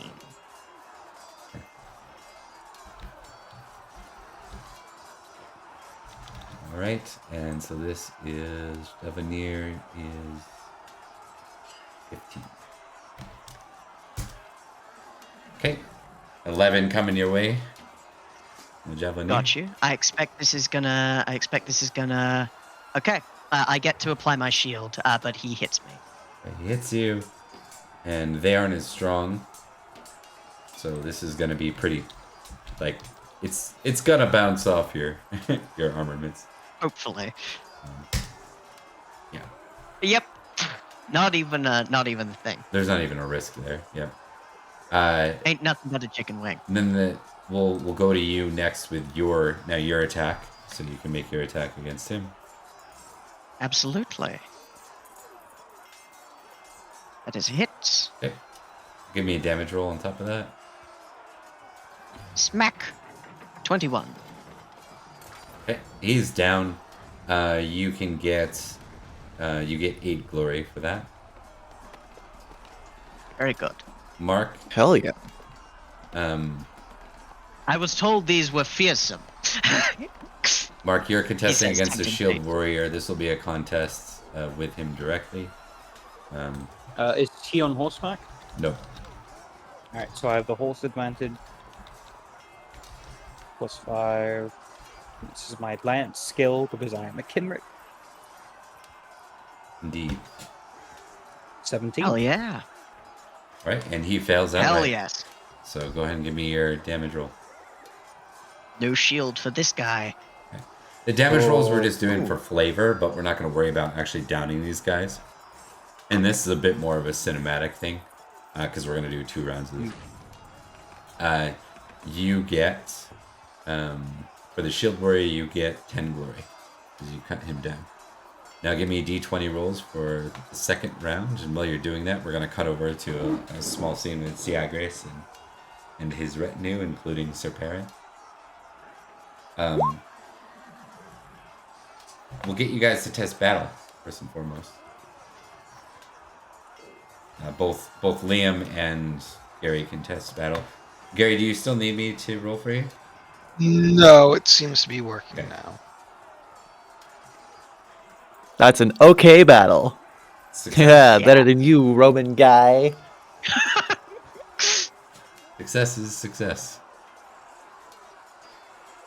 All right, and then Syagrius does have siege as well. yeah. Oh, we will need that. I think you are the siege expert here in this. Yes. You can impassion yourself. Would I do that with, I guess, hate of Franks or Sounds honor? about right. Sounds about whatever. What is your can what roll is for your racism. what is your hate Franks? What level? My hate Franks is at 14. And what's your honor? Respect. 19. Oh. It'll be your honor then.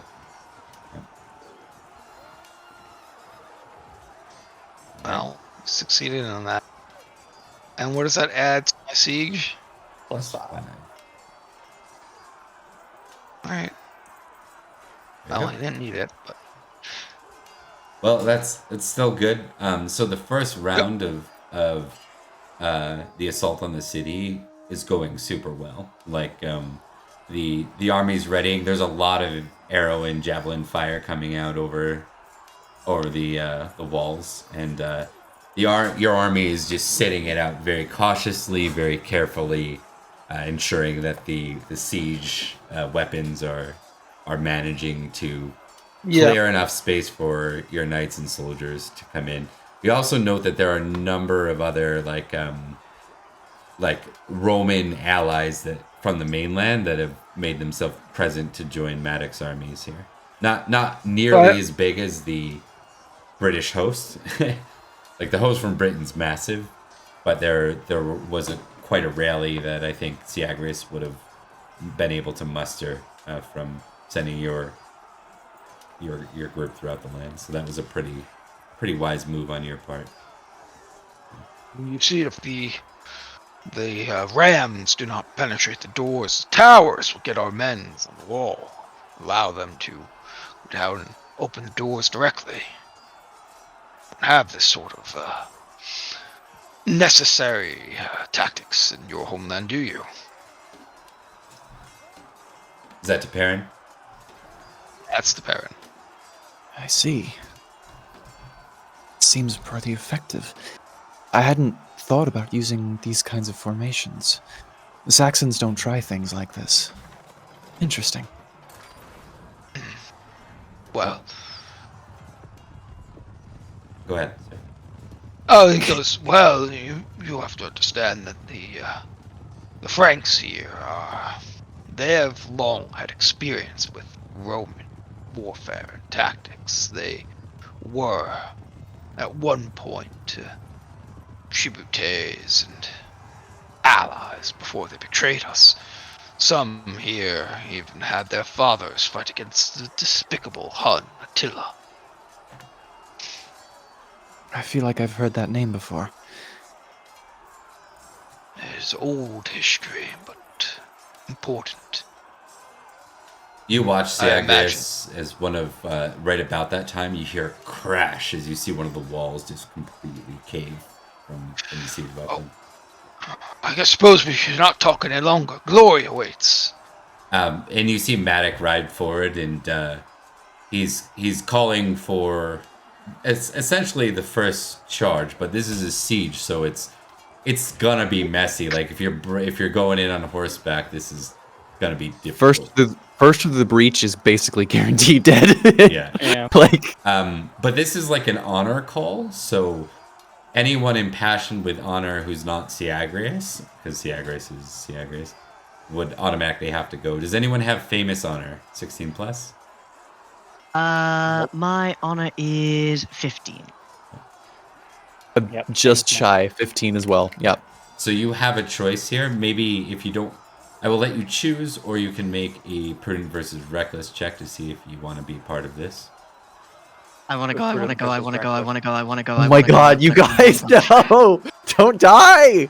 Oh, you're walking into a meat grinder. I told you not to do this! I know.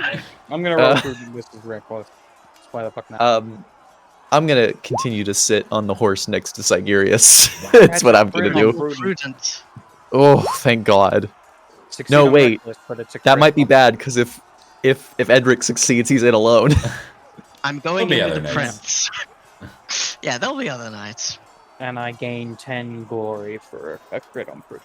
Oh, yes, good call. And we need you either, or you're choosing. You're not testing. Is that correct? Yeah. Okay. I believe my words were, I want to go, I want to go, I want to go, I want to go, Yeah. I want to go. So, I wasn't yes. sure if that was Those were out of good. character Those or were a your words. confirmation of in character. Oh, got it. Yes. Okay.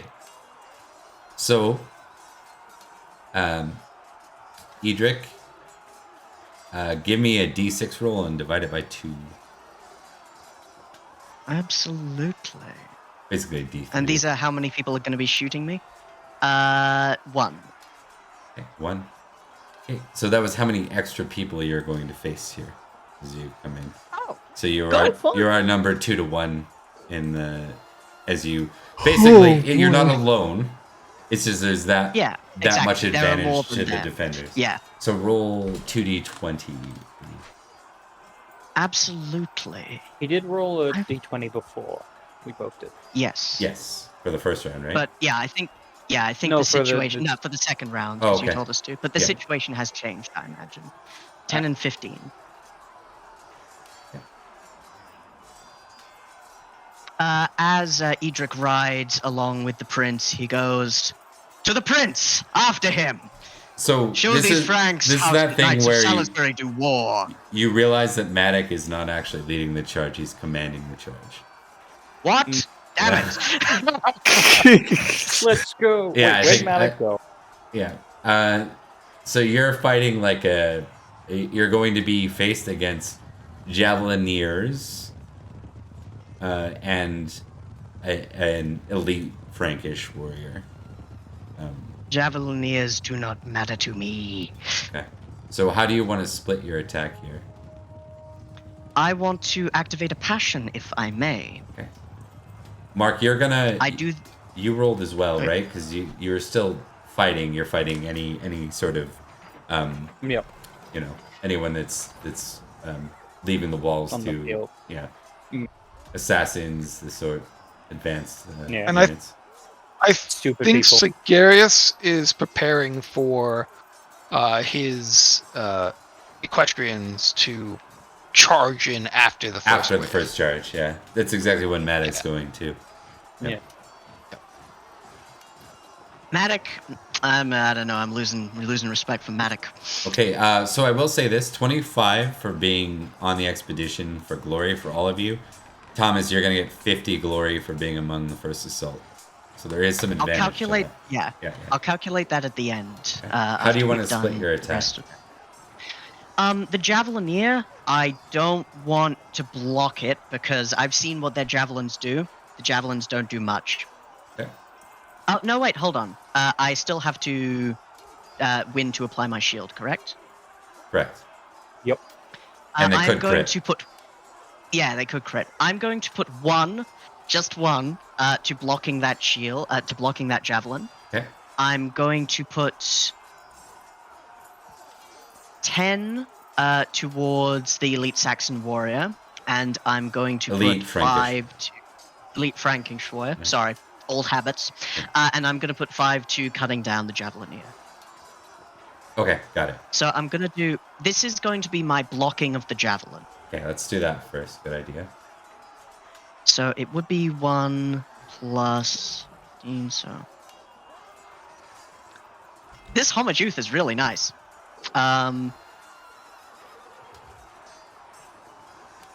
For now. For now. So you It's gonna you bite me in the succeed. ass. I'm just looking at near. What was your first? It was a 10, right? 10 Gemini? Okay. They have different skills, that's why I was checking. 20. Okay, so he will Hits. land, but again doesn't have much. So, and you applied your shield. So yeah, Yep. doesn't Dunk. reach what you have. Okay. This is going to be my cut towards the elite Saxon warrior as Okay. I ride, basically contemptuously ignoring the javelin off my shield Okay. as sounds I good. cut this one. So I said 10, didn't I? Or did I say? Yeah. Got you. Pretty sure. And I get to apply my horse to this guy, or no? Yes, you do. Perfect. So that'd be 10. Actually, sorry. He does have a great spear. He's defending against the Gotcha. charge. Yep. So no. Roger that. Okay, so I don't do that. I'm still impassioned, so success. But he may beat me because that is low. Ooh. Oh, that was close. Oh, that was close. Okay, so he succeeds then because you were his only target. Yep. All right. He does not crit. Does not crit.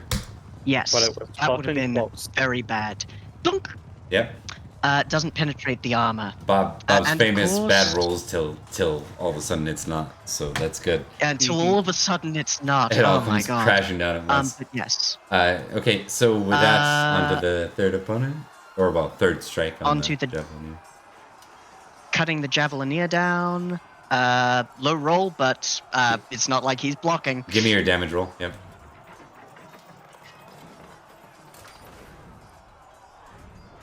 $25. All right. Yeah, that's enough to send him probably down. He's standing still, so he's gonna pull for his little hand axe and still try to attack you, just barely. So, Thomas, what's your current unconscious? My current unconscious is 7. Yeah, no, he's down. Never mind. Okay. All right, and then Mark, you rolled what again? I 16? rolled 16. Okay, you're against javelineer as well. Someone's come out. So you're still in the fighting, but you're not actually breaching the wall. You have a javelineer that's simply going to try to hit you, I think. So do you want to contest with your shield effectively? Yeah. He's on the wall, so you're not going to be able to do anything to him in turn, but you can stay free of damage.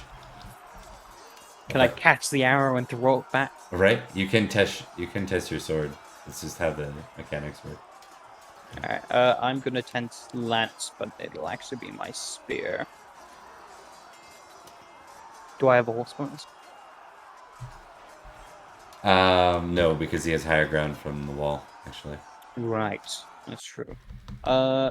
Just because this is the final round, Florence is gonna test a more Pomponia, because he wants to get back to her alive. Aw, that's lovely. Good idea.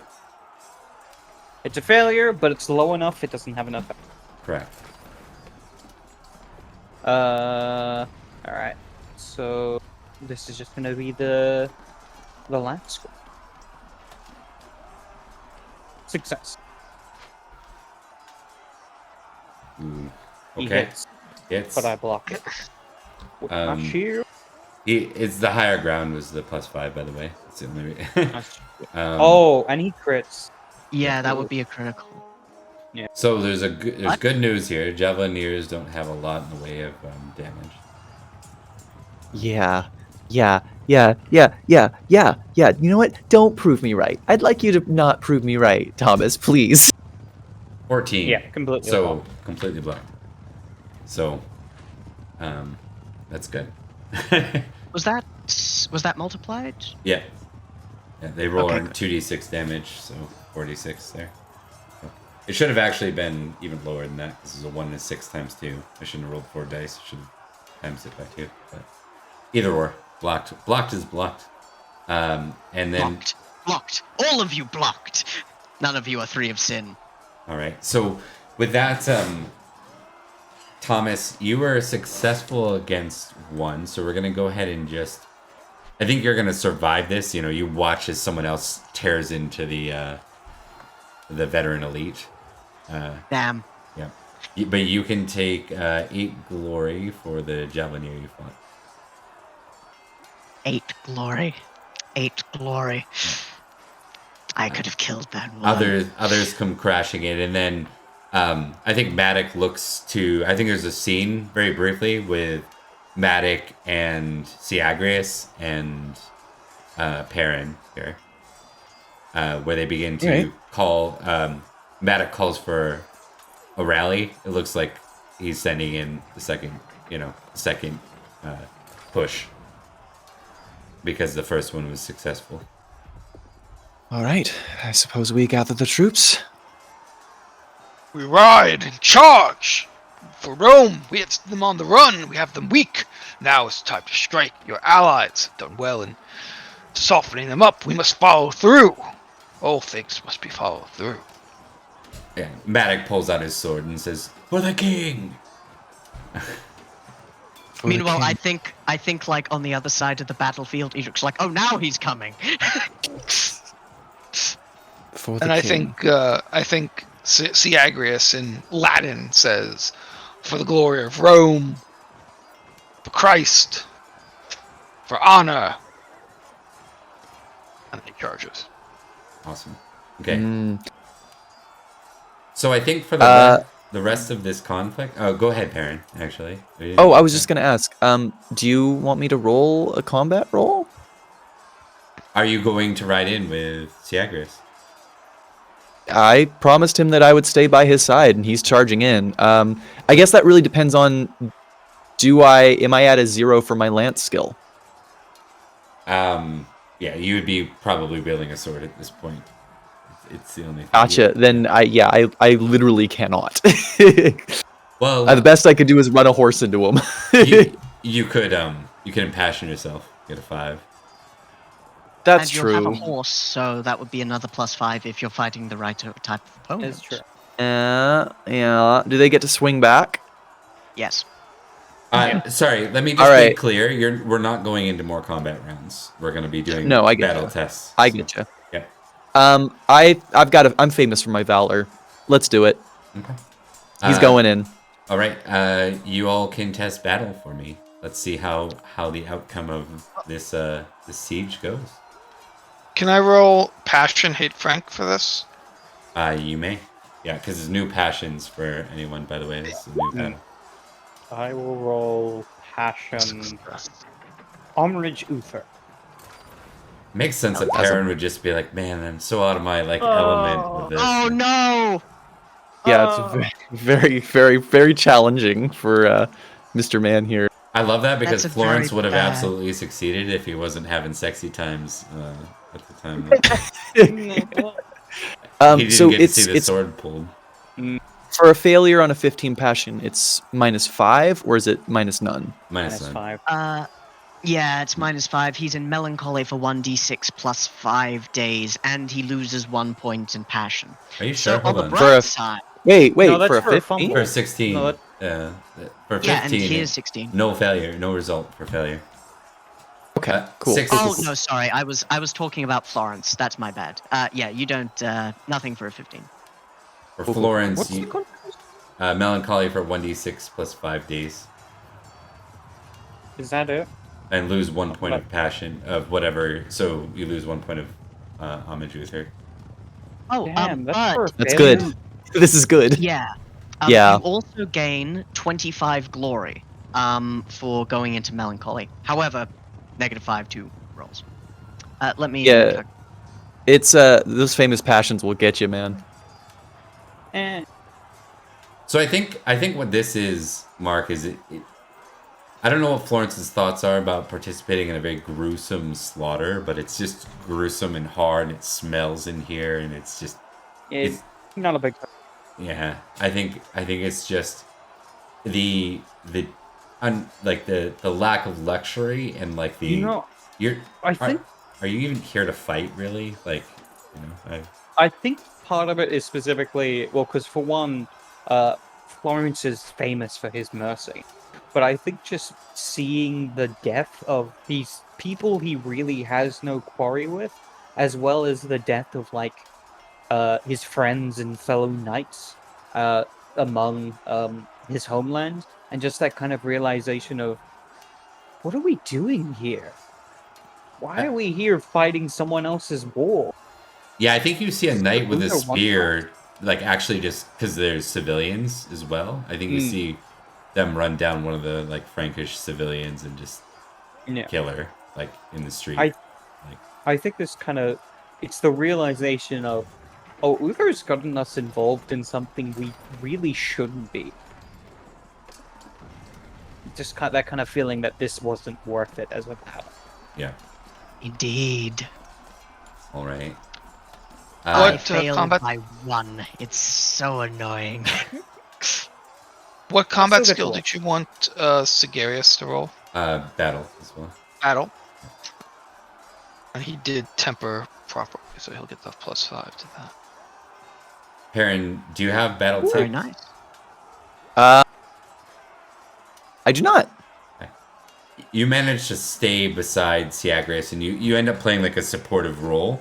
But you watch as I think he fights impressively from this point forward. You watch him just ride through the streets gloriously, like cutting down Frankish foe after Frankish foe.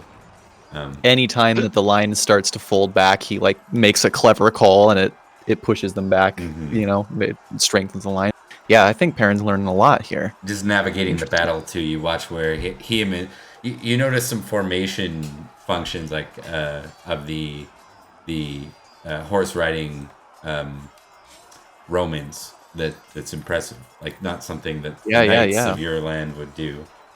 Just the way they're navigating, maybe like navigating the actual strongholds streets as they fight. Like they're using the town to their advantage. And as the dust settles, you find that what's left of the Frankish horde retreats. Those that are allowed to get out, many are taken captive or slain in the process. Actually, as something that could be part of this, could Florence let one of them leave? Because he did fail his roll, Yeah. his battle roll. Do you want that where like maybe you had Mm. an actual you saw like a wounded target that would be worth keeping and you just decide you see him escorting out like Yeah, a woman and a child and so you let him leave? I think it's that. I think it's probably also like a thing that people notice.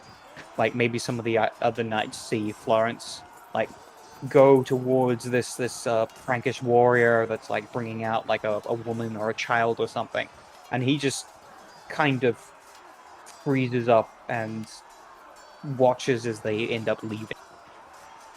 I like that. I like that. And whoever it is calls you on it. They're like, "What are you doing?" Mm. Let's roll. And then Amlod of Ooh. Winterbourne Amlod's really religious and really cynical, and Yeah. also supremely good at stabbing people. Yeah, he looks pretty Really good at mad. Actually, we'll make him Byzantium. I think it'd be fun if he's like if he is part of Rome. Is kind of what we'll say. So he's one of Syagrius's. So he like you see like he's super annoyed with you as that happens. Right. So there are trumpets sounded in victory as Soissons is taken.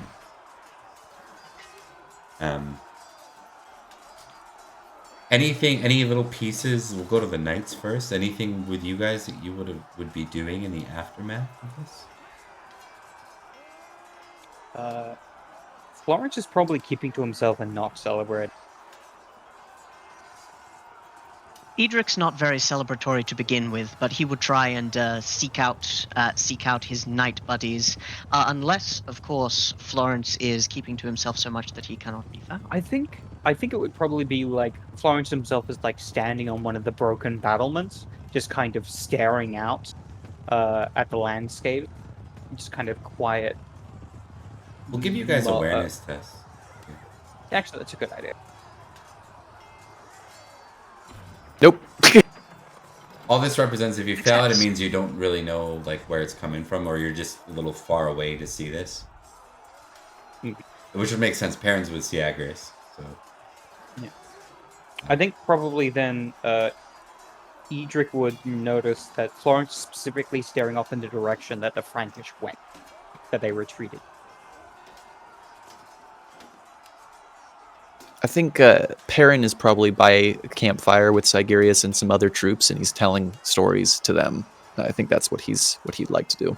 Well, this is kind of like in the immediate aftermath, like the trumpets just. Oh, so it's literally right after. Gotcha. Yeah. In that case, I think Perin is watching like kind of just riding around and taking stock of. Okay, so. That's ours. We lost, 10 men on that approach? What could we have done differently, Yeah, Perfect. Edrich doesn't need hostages, and he's not one for you succeeded, looting and pillaging. Yeah. So let's go with yours. I'll give you the description on yours.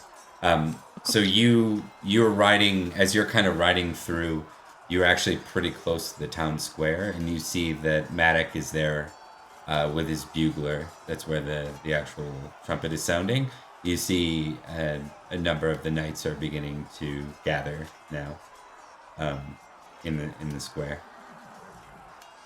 Yeah. Go ahead.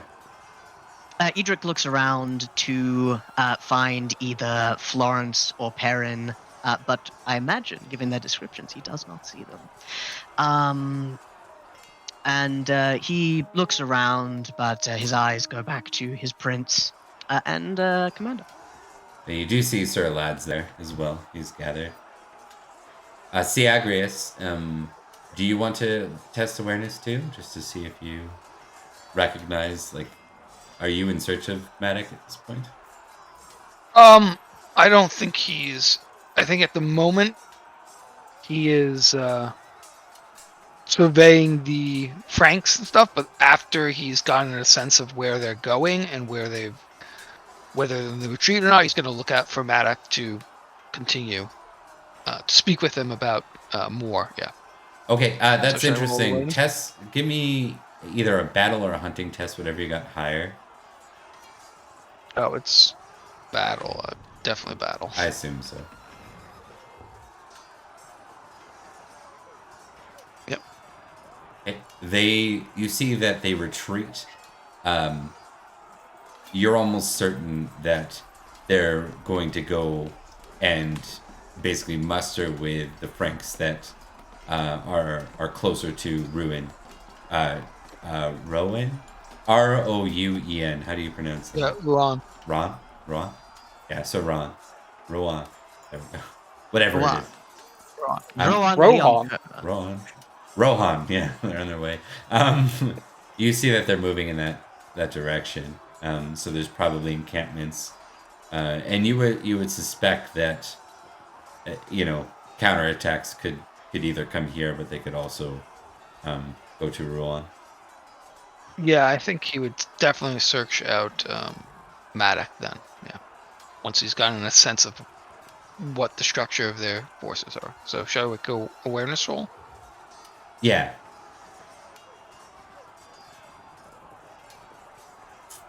Yep, you recognize it's coming from the city center. So he'll head in that direction with Perin. He's like, "Come, we have won one battle, but the war is yet to be finished." What are your thoughts about that, Liam?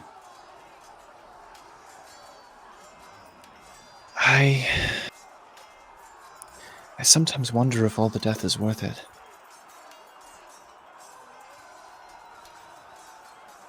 Syagrius gives him like a strange look for a moment. "You're a warrior, are you not? Death is part of battle and warfare. Death is part of what we exist in." Aye. And when the day comes, I'll gladly lay my life down. And just as many others have before me. But I can't help but wonder.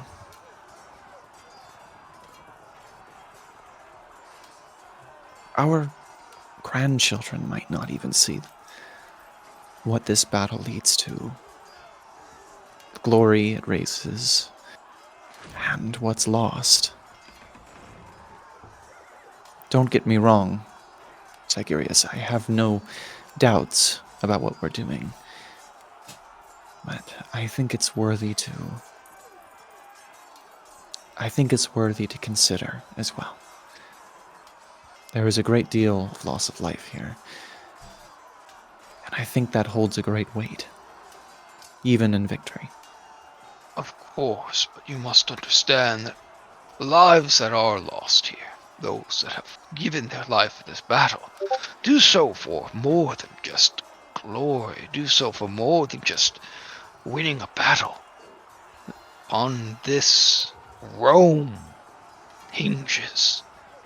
Entire civilization. It's existed for centuries, in which Christ has been born. Rome is more than just a city. It is a belief. It is a passion. It is a people. It is a culture.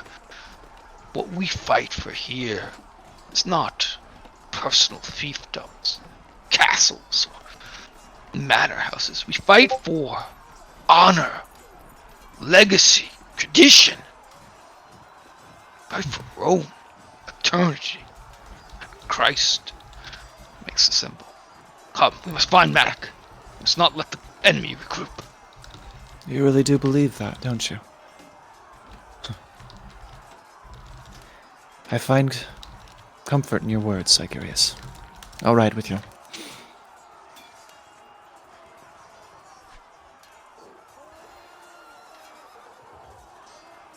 He's gonna search for Madoc. Prince. Okay. So, as the assault's coming to the end and everyone's gathering, you can see like the celebrations are already beginning, and of course this is a city with an actual wharf front, right? So you can see that the boats are moving in just to kind of to secure the sea line as well.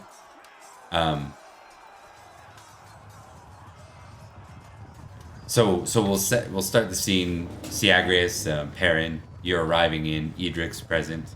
You see many familiar faces. You see Cadfael and of course Prince Madoc.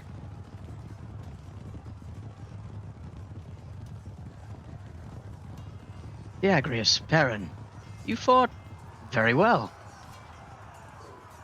Aye. Your charge into the city was clean, insofar as it can be called that. Syagrius is truly quite impressive. He even managed to rally me to charge in there, which, I have to admit, I wasn't expecting to do today. I'm glad you did. Aye, True battles are won in the mind. aye, so am I. You fared well yourself. I saw you go in the first charge, despite what I told you. I admit I thought the prince would be with me and that he would need sword arms by him. I was 3/4 of the way there when I did not see him. However, well, there's something to be said for glory. And if it wasn't me, it would have been someone else.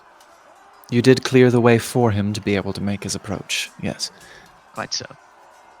Have you seen Florence? I have not. He was with me, but I lost sight of him in the charge. Madoc stands silently. He doesn't say anything. And it's a hard read on his face.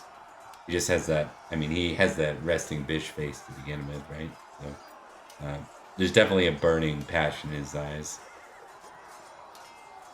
I think Syagrius kind of nods respectfully to Sir Edrich, appreciative of all the efforts he did, but he begins to make his rides up towards Madoc.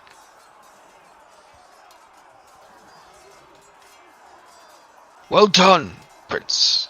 You have done a very good job here. Excellent. I saw you ride in alongside many noble knights.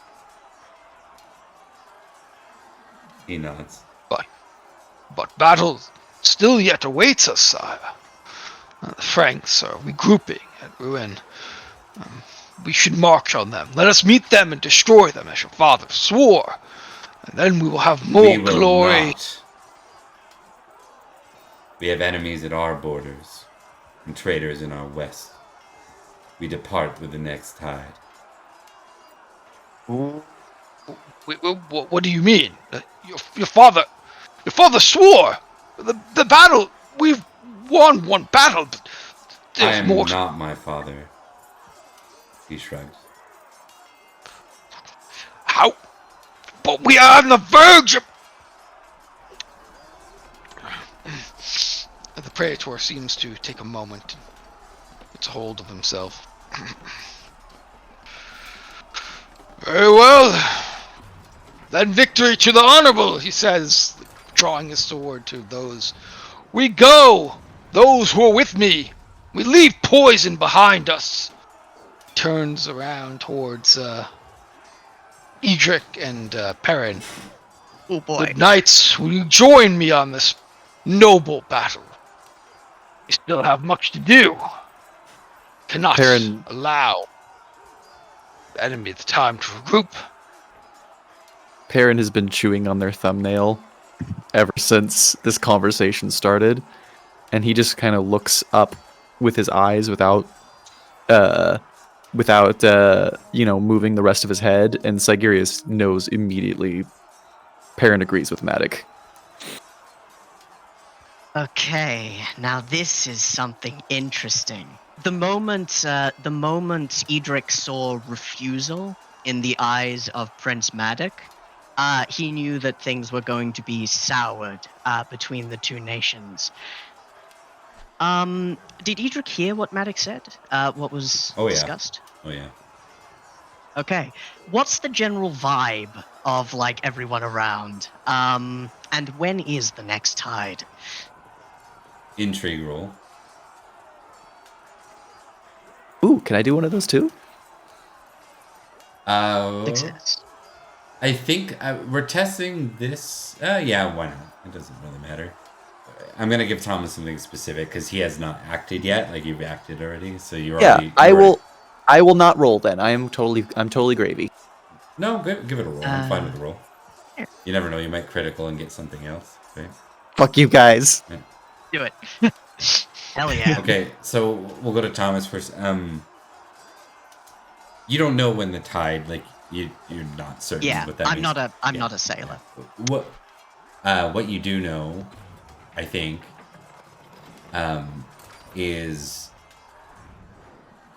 Sir Lad folds his arms over his chest. There's definitely, I think you got the impression through the battle, and even on the way to the city, like you watched like as some helpless Franks that you rode by and rode through, like spit on you, like it's rough. Like this is not your war, and you're feeling it. Like I think that's the hard part of this. Like you watched as certainly as Florence is like disheartened by this whole thing.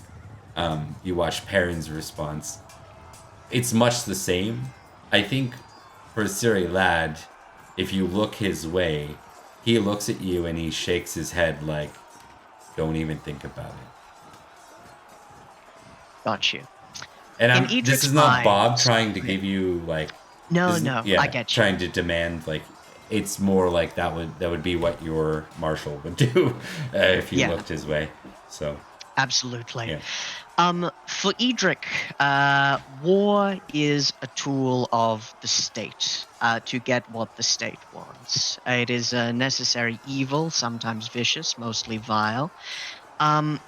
And in much the same way, a knight or a soldier is the tool of the state to do what it needs.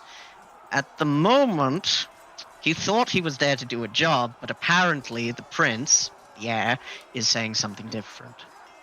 He turns his eyes to Syagrius, who looked towards him, and he says, "Forgive me, but my duty lies elsewhere. Perhaps the king would change his mind and send us out again. But for now, I cannot stay." Well, the king's mind that I am worried for. He made promises. It is his son. But I understand duty, and I have a duty to the Emperor and to Rome itself. I shall triumph with God's grace, with or without those who are willing to fight by our side. For what it No. is worth, you have my prayers. I wish you luck in the battles to come. For the prayers. He will look for Sir Florence merely because he knew that Sir Florence previously had interesting. father and his interest in this. He doesn't know about the situation that went on just moments ago. Yeah, So for sure. The other thing, just before that leaves, as Syagrius like turns to now, are you gonna actually go right out looking for Florence because Florence is not present in front of everyone, or are you just looking and noticing he's not here? Just to clarify. I think will do a small look as he's trying to gather up anyone who will join him. So first thing, the intrigue roll that I gave to both Thomas and Liam, your characters recognize immediately Perin and Edrich. There is a retinue forming. It's mostly the mainland loyalists as well as mercenary knights. Because hey, more battle. Yeah. They don't know. More battle, more They money. don't owe the prince anything past what they've already done, right? So, there is a retinue forming with Syagrius. Syagrius, you're not gonna see Florence from the center. I don't think he's Makes sense. Yeah. But I think when you leave town, you might possibly encounter him. So maybe let's do an awareness test. Sure. And I think Syagrius is building off of that earlier intrigue during the banquet as well. Like Exactly. offering out, potential lands and titles to those, more prestigious individuals who are lingering. Yeah, there's definitely He does not see Oh, Florence. interesting. Which Okay. means that the last thing you're probably going to hear about him is, oh boy, oh man, this is emotional.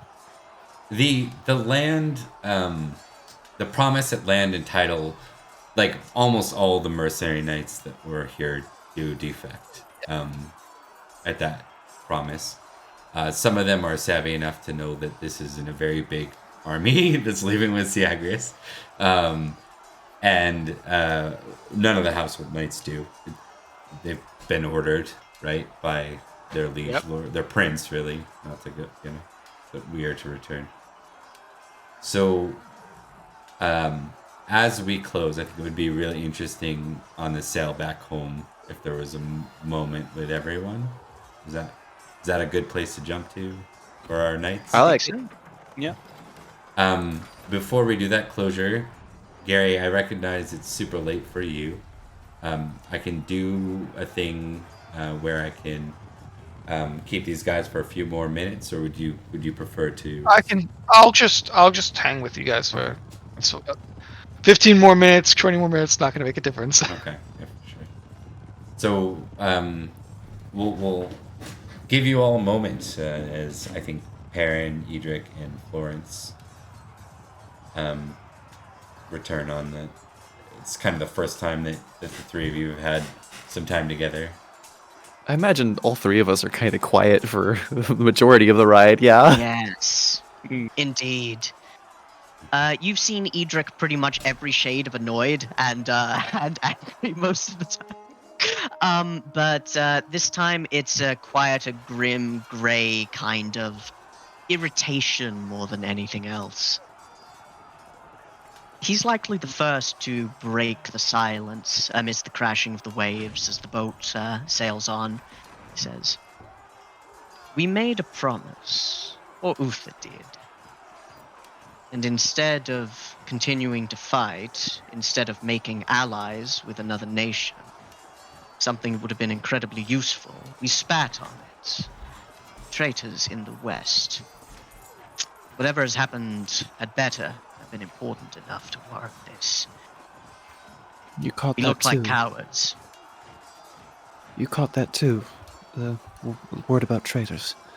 I haven't did. heard anything about that. Florence staring off. Florence staring off into the horizon. Surprisingly, not currently being seasick, as he has too much going on in his mind to really focus on the rocking of the boat. As he just kind of says, "It's not our battle to fight. We have our own at home." There is wisdom in that, Sir Florence. But it became our fight when the king gave us our orders. Perin, I do not know him as you do, but so far I have not been impressed. No, who? Prince Madoc. I think. And he kind of like moves over to the edge of the boat and leans over it. Goes, I think there are far worse traits in a man than wanting to do what's right. And I say what you will, Edrich.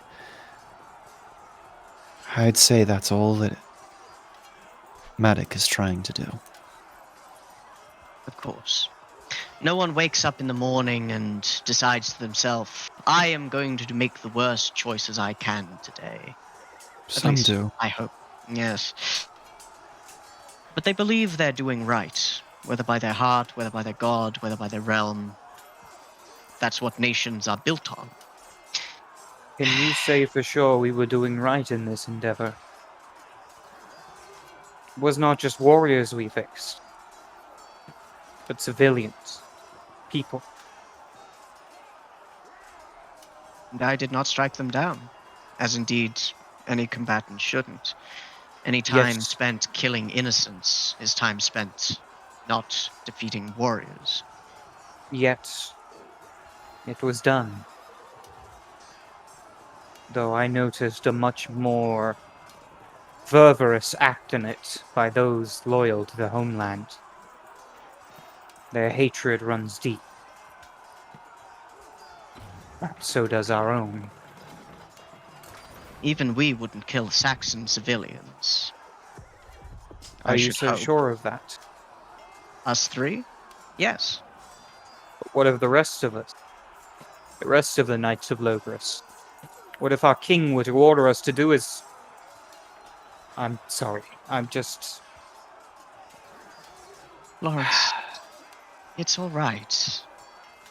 These things are cruel and vicious, but they happen and we move on. Trust in God, he says somewhat awkwardly as he places a hand on Florence's shoulder. Things will work out.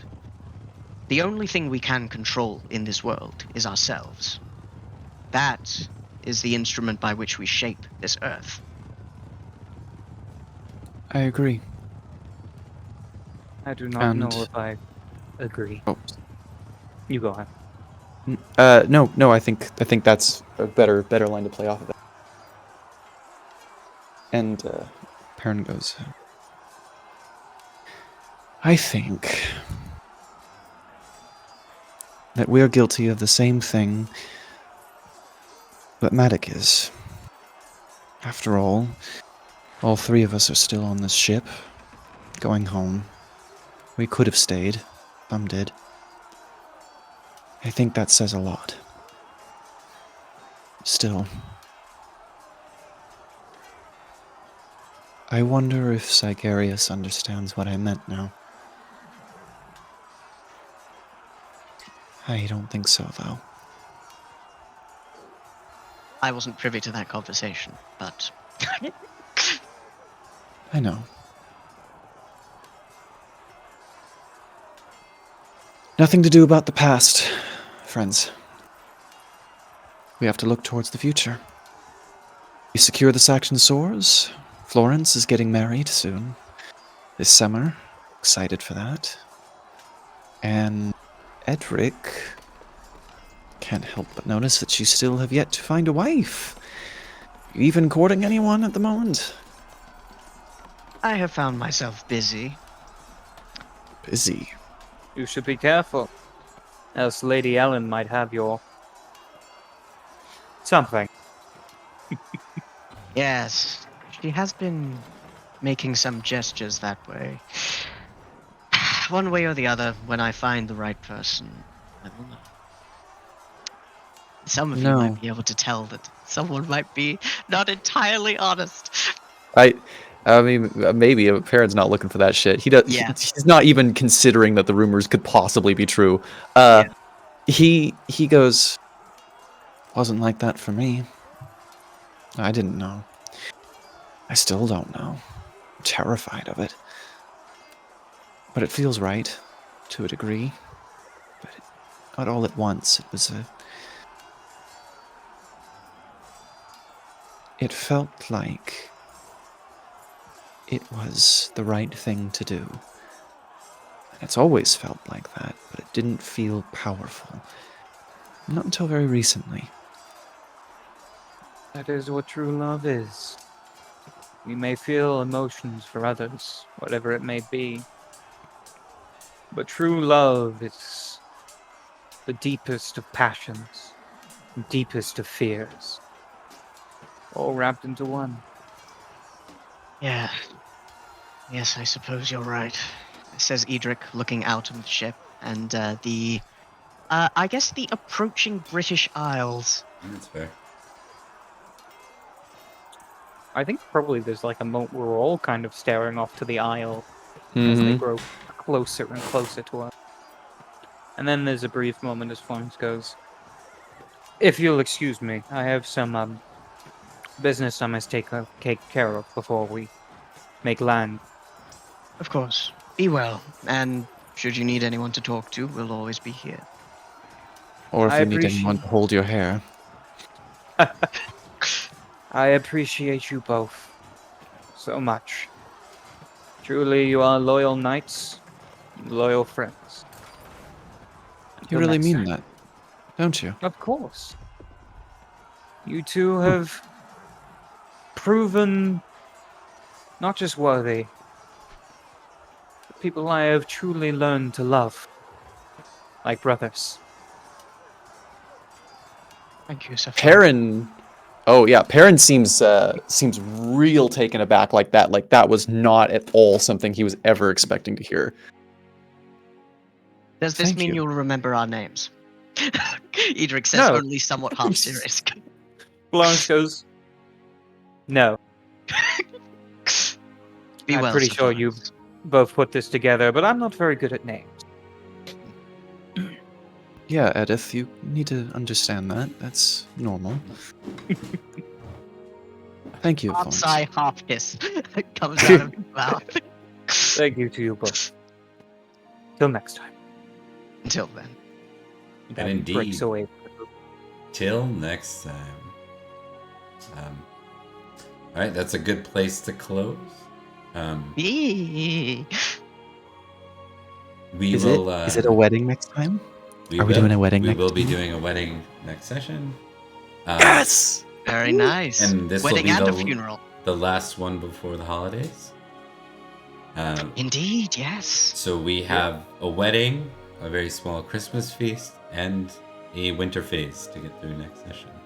No pressure. I also gotta get my wedding gifts. Yeah. Yeah, Well, your That's gonna wedding be gift fun. is an entire house, so. No, that's what I was referring to. We'll Yeah. get to that actually at the beginning of next session. Liam, remind me that that's. Hell yes, I will. I will. We're going to. I'm dive vibrating with excitement. We're gonna do, I think, a 2-round feast and a 2-round Christmas feast. So we'll do 2 and 2, one for the wedding and one for the. Haha, it's a secret 4-round feast. Yeah, exactly. Indeed. And then we'll Awesome. go into winter phase at the end. That'll be officially. This will be our actual Christmas feast because we'll be breaking for Christmas after that. Yes. Hell yes. yeah. So Was this Very is this gonna end up being our shortest year ever? Only 2 sessions? Oh, yeah. Wow. Yep. We're cruising. Hell yeah. Cruising away from the fight Cruising towards gathering of branches. towards a different fight. Yes. Yeah, that's right. We gotta catch up. So for those interested, I'll be running a special episode of Open Pendragon that'll be dealing with Uther's muster in Salisbury and then Summerland. Those that want to play a secondary knight or bring back one of your OGs, you're welcome to join for that, guys. I'll let you know what the date is for them being there. I'm going to choose for the Open Pendragon folks, and then I'll let you know if, like, whatever is best for them or the most of them will be when it's scheduled. And then if you guys can make it, you're more than welcome to come along. That sounds like so much Indeed. fun. Wonderful. The last point I want to make is when we start the beginning of next year, we'll be picking back up with a return of Sir Gorlois, and AP Gaming Reel will be back to join us. So we may have to look at all your schedules and APs to figure out when we actually relaunch in the new year. But let's not get ahead of ourselves. We're back next week, and that's my final statement. I'm going to move to Gary. Anything you want to add in outros? I enjoyed it. It was great playing Syagrius. Great playing with all of you. If I guess the only thing I would add is I don't do a lot of streaming, but I did recently participate in a charity stream of Vampire the Masquerade for Hell yeah. No Child Hungry. Nice. That is on the Knight Chronicles Twitch and YouTube. Throw me And I a think they've Very nice. throw me a Yeah, I'll link throw to a that, link. and I'll add it to the Yeah. YouTube so people can get at it. Yeah, Awesome. I can do that. That's very cool. I'll have to check that out. That's it. And thanks, by the way, for that was I loved that ending with Syagrius. That was really good. Well done. Thomas. problem. Hello, I'm Thomas. I have been playing Sir Edrich of Winterbourne, Stoke. Both I and Sir Edrich apologize Praetor Syagrius. But yes, I've enjoyed playing, and thank you for running, Bob. There's not much more to say. If you find me online, congratulations. Tell nobody. Indeed. All right. I suppose up next is me. Hi. I have been Mark, playing Sir Florence of Idmiston, the now tortured beauty for the cruelty of this world. You can find me on some places. I'm on actually on Twitter now at the Cat's Meow, Cat's meow. and then there's some numbers afterwards. I don't remember what I'd have to look it up. I'm sure we'll put a link somewhere for it. I don't tweet very often, and usually it's just Harding and just a few things.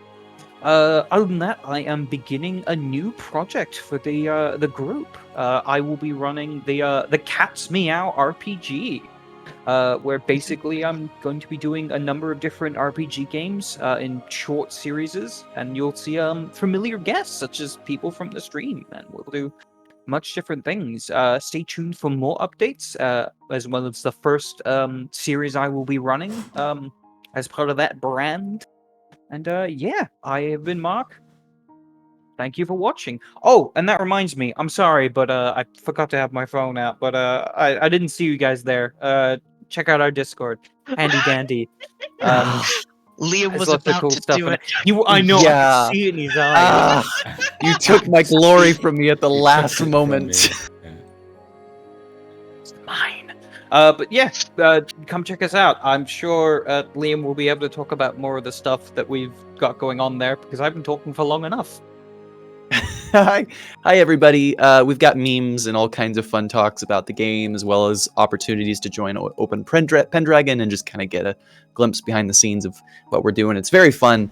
I'm Liam. I played Sir Perin of Durnford today. I'm very much looking forward to all the wonderful new projects we have, and I've got one thing to plug myself. If you've seen the other streams for the last couple episodes, you'll know that a couple of us on the server worked on a Vampire the Masquerade video game for the 2022 Vampire the Masquerade Game Jam.